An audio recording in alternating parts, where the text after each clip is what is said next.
ਤੁਸੀਂ ਦੇਖ ਰਹੇ ਹੋ ਪ੍ਰਾਈਮ ਏਸ਼ੀਆ ਟੀਵੀ। ਮੈਂ ਪਰਮਵੀਰ ਸਿੰਘ ਬਾਠ ਇਸ ਵੇਲੇ ਬਰੈਂਪਟਨ ਸਟੂਡੀਓ ਤੋਂ ਤੁਹਾਡਾ ਸਵਾਗਤ ਕਰਦਾ, ਟੋਰਾਂਟੋ ਸਟੂਡੀਓ ਤੋਂ। ਤੇ ਮੇਰੇ ਨਾਲ ਸਤਪਾਲ ਸਿੰਘ ਜੌਹਲ ਸਾਹਿਬ ਨੇ। ਤੇ ਸਤਪਾਲ ਸਿੰਘ ਜੌਹਲ ਸਾਹਿਬ ਜਾਣ ਪਛਾਣ ਉਹਨਾਂ ਦੀ ਸਾਰਿਆਂ ਨਾਲ ਹੈ ਤੇ ਸਾਰਿਆਂ ਦੀ ਉਹਨਾਂ ਨਾਲ ਹੈ। ਇਸ ਵੇਲੇ ਪੀਲ ਜਿਹੜੇ ਸਕੂਲ ਬੋਰਡ ਦੇ ਉਹ ਟਰਸਟੀ ਨੇ, ਪੀਲ ਸਕੂਲ ਡਿਸਟ੍ਰਿਕਟ ਬੋਰਡ ਜਿਹੜਾ, ਉਹਦੇ ਟਰਸਟੀ ਵੀ। ਇਹਦੇ ਤੋਂ ਬਿਨਾਂ ਉਹਨਾਂ ਦੇ ਕੋਲੇ ਜਿਹੜਾ ਭਾਰਤ ਦਾ ਤਜਰਬਾ, ਫਿਰ ਕੈਨੇਡਾ ਦਾ ਤਜਰਬਾ, ਤੇ ਸਭ ਤੋਂ ਵੱਡੀ ਗੱਲ ਹੈ ਕਿ ਜਿਹੜਾ ਇੱਕ ਜਰਨਲਿਜ਼ਮ ਦਾ ਤਜਰਬਾ। ਤੇ ਉਹਨਾਂ ਨੇ ਉਹ ਸਮਾਂ ਦੇਖਿਆ ਜਦੋਂ ਫੈਕਸ ਵੀ ਕਈ ਵਾਰੀ ਟੇਢੀ ਮੇਢੀ ਚਲੇ ਜਾਂਦੀ ਹੁੰਦੀ ਸੀ ਤਾਂ ਅਗਲੇ ਟੈਲੀਫੋਨ ਕਰਕੇ ਕਹਿੰਦੇ ਸੀ ਦੁਬਾਰਾ ਕਰੋ। ਤੇ ਅੱਜ ਕੱਲ੍ਹ ਤਾਂ ਹੁਣ ਸਿੱਧਾ ਹੀ ਲਾਈਵ ਕਈ ਵਾਰੀ ਹੋ ਜਾਂਦਾ। ਜੌਹਲ ਸਾਹਿਬ ਸਤਿ ਸ਼੍ਰੀ ਅਕਾਲ, ਮੈਂ ਸੱਚ ਕਿਹਾ? ਜੀ ਬਿਲਕੁਲ ਪਰਮਵੀਰ ਬਾਠ ਜੀ, ਬਹੁਤ ਬਹੁਤ ਧੰਨਵਾਦ ਸਾਰੇ ਸਰੋਤਿਆਂ ਦਰਸ਼ਕਾਂ ਨੂੰ। ਸਭ ਤੋਂ ਪਹਿਲਾਂ ਅਸੀਂ ਜੀ ਆਇਆਂ ਨੂੰ ਕਹਿੰਦੇ ਹਾਂ ਤੇ ਬਹੁਤ ਬਹੁਤ ਸਵਾਗਤ ਕਰਦੇ ਹਾਂ। ਔਰ ਬਹੁਤ ਚੰਗਾ ਲੱਗ ਰਿਹਾ ਕਿ ਇੱਥੇ ਬਰੈਂਪਟਨ ਦੇ ਵਿੱਚ ਬੈਠ ਕੇ ਅੱਜ ਪਰਮਵੀਰ ਬਾਠ ਹੋਣਾ ਨਾਲ ਇਹ ਪ੍ਰਾਈਮ ਏਸ਼ੀਆ ਟੈਲੀਵਿਜ਼ਨ ਚੈਨਲ 'ਤੇ ਗੱਲਬਾਤ ਹੋ ਰਹੀ ਆ। ਸੋ ਥੈਂਕ ਯੂ ਤੁਹਾਡਾ ਜੀ, ਬਹੁਤ ਮਿਹਰਬਾਨੀ। ਜੌਹਲ ਸਾਹਿਬ, ਮੈਂ ਸਿੱਧਾ ਸਟੀਕ ਸਵਾਲ ਕਰਨਾ। ਪਾਸਪੋਰਟ ਪੰਜਾਬ 'ਚ ਲੋਕਾਂ ਨੇ ਜੇਬ 'ਚ ਪਾਏ ਹੋ ਆ, ਕਈਆਂ ਦੇ ਪਾਸਪੋਰਟ ਅੰਬੈਸੀ 'ਚ ਪਏ ਆ, ਕਈਆਂ ਦੇ ਕੰਸਲਟੈਂਟ ਦੇ ਟੇਬਲ 'ਤੇ ਪਏ ਆ ਜੀ। ਤੇ ਕਈ ਉਡੀਕਦੇ ਆ ਕਿ ਮੁੰਡਾ ਕੁੜੀ 18 ਦੇ ਹੋ ਜਾਣ ਫਿਰ ਬਣਾ ਲਈਏ ਪਾਸਪੋਰਟ। ਉਹਨਾਂ ਦੇ ਦਿਮਾਗ 'ਚ ਪਾਸਪੋਰਟ ਆ, ਸਾਰਿਆਂ ਦੇ ਨਹੀਂ ਪਰ ਬਹੁਤ ਗਿਣਤੀ ਦੇ। ਤੇ ਜਦੋਂ ਇਧਰਲੇ ਪਾਸਿਓਂ ਕਿਤੇ ਗੱਲ ਚੱਲਦੀ, ਹਲਚਲ ਹੁੰਦੀ ਆ ਜੀ, ਕੈਨੇਡਾ ਪਹਿਲਾਂ ਵਰਗਾ ਨਹੀਂ ਰਿਹਾ।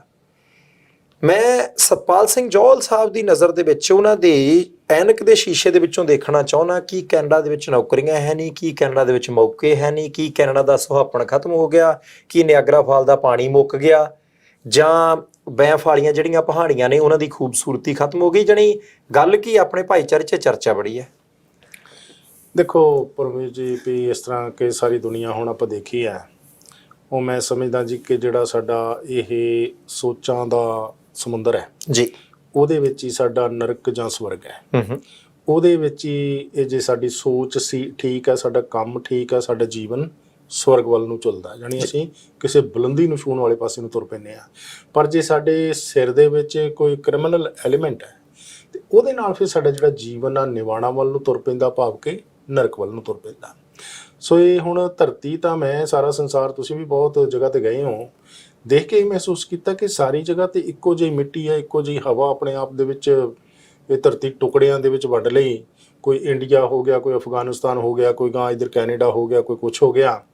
ਸੋ ਲੇਕਿਨ ਕਿ ਲੈ ਦੇ ਕਿ ਕੁਦਰਤ ਦੀ ਰਚਨਾ ਇਹ ਧਰਤੀ ਇੱਕ ਹੈ ਜੀ।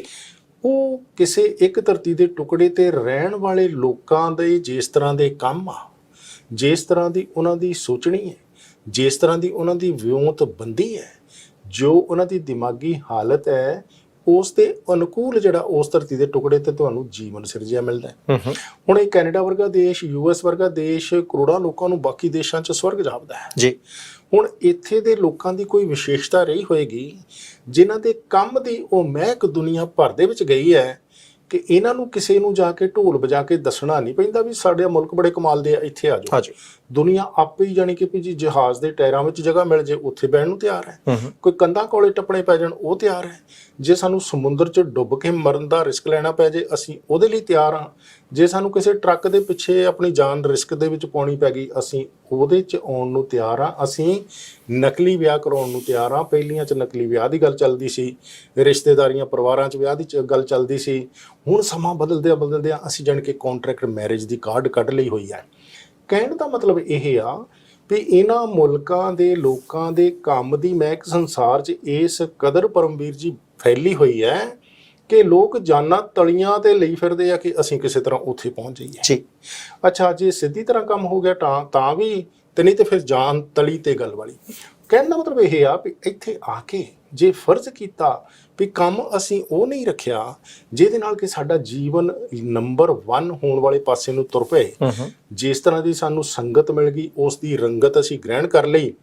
ਆਪਣੀ ਕੋਈ ਚੰਗਿਆਈ ਦੀ ਰੰਗਤ ਕਿਸੇ ਤੇ ਚਾੜ ਨਾ ਸਕੇ, ਕਿਸੇ ਦੀ ਬੁਰਾਈ ਜਿਹੜੀ ਉਹ ਗ੍ਰਹਿਣ ਕਰਕੇ ਆਪਣਾ ਜੀਵਨ ਨਿਵਾਣਾ ਵੱਲ ਨੂੰ ਲੈ ਗਏ। ਤੇ ਫਿਰ ਸਾਨੂੰ ਜਿੱਥੇ ਇਸ ਤਰ੍ਹਾਂ ਦੇ ਕੰਮਕਾਰ ਕਰਨ ਵਾਲੇ ਲੋਕ ਵੱਧ ਜਾਣਗੇ, ਜਿਸ ਇਲਾਕੇ ਦੇ ਵਿੱਚ ਮਤਲਬ ਉਹਨਾਂ ਕੰਮਾਂ ਦੀ ਬਦਬੂ ਫੈਲਣੀ ਸ਼ੁਰੂ ਹੋ ਜਾਏਗੀ, ਉੱਥੇ ਉਹ ਧਰਤੀ ਦਾ ਟੁਕੜਾ, ਉੱਥੇ ਦਾ ਜੀਵਨ ਵਿਗੜਿਆ ਹੋਇਆ ਨਜ਼ਰ ਆਉਣਾ ਸ਼ੁਰੂ ਹੋ ਜਾਏਗਾ।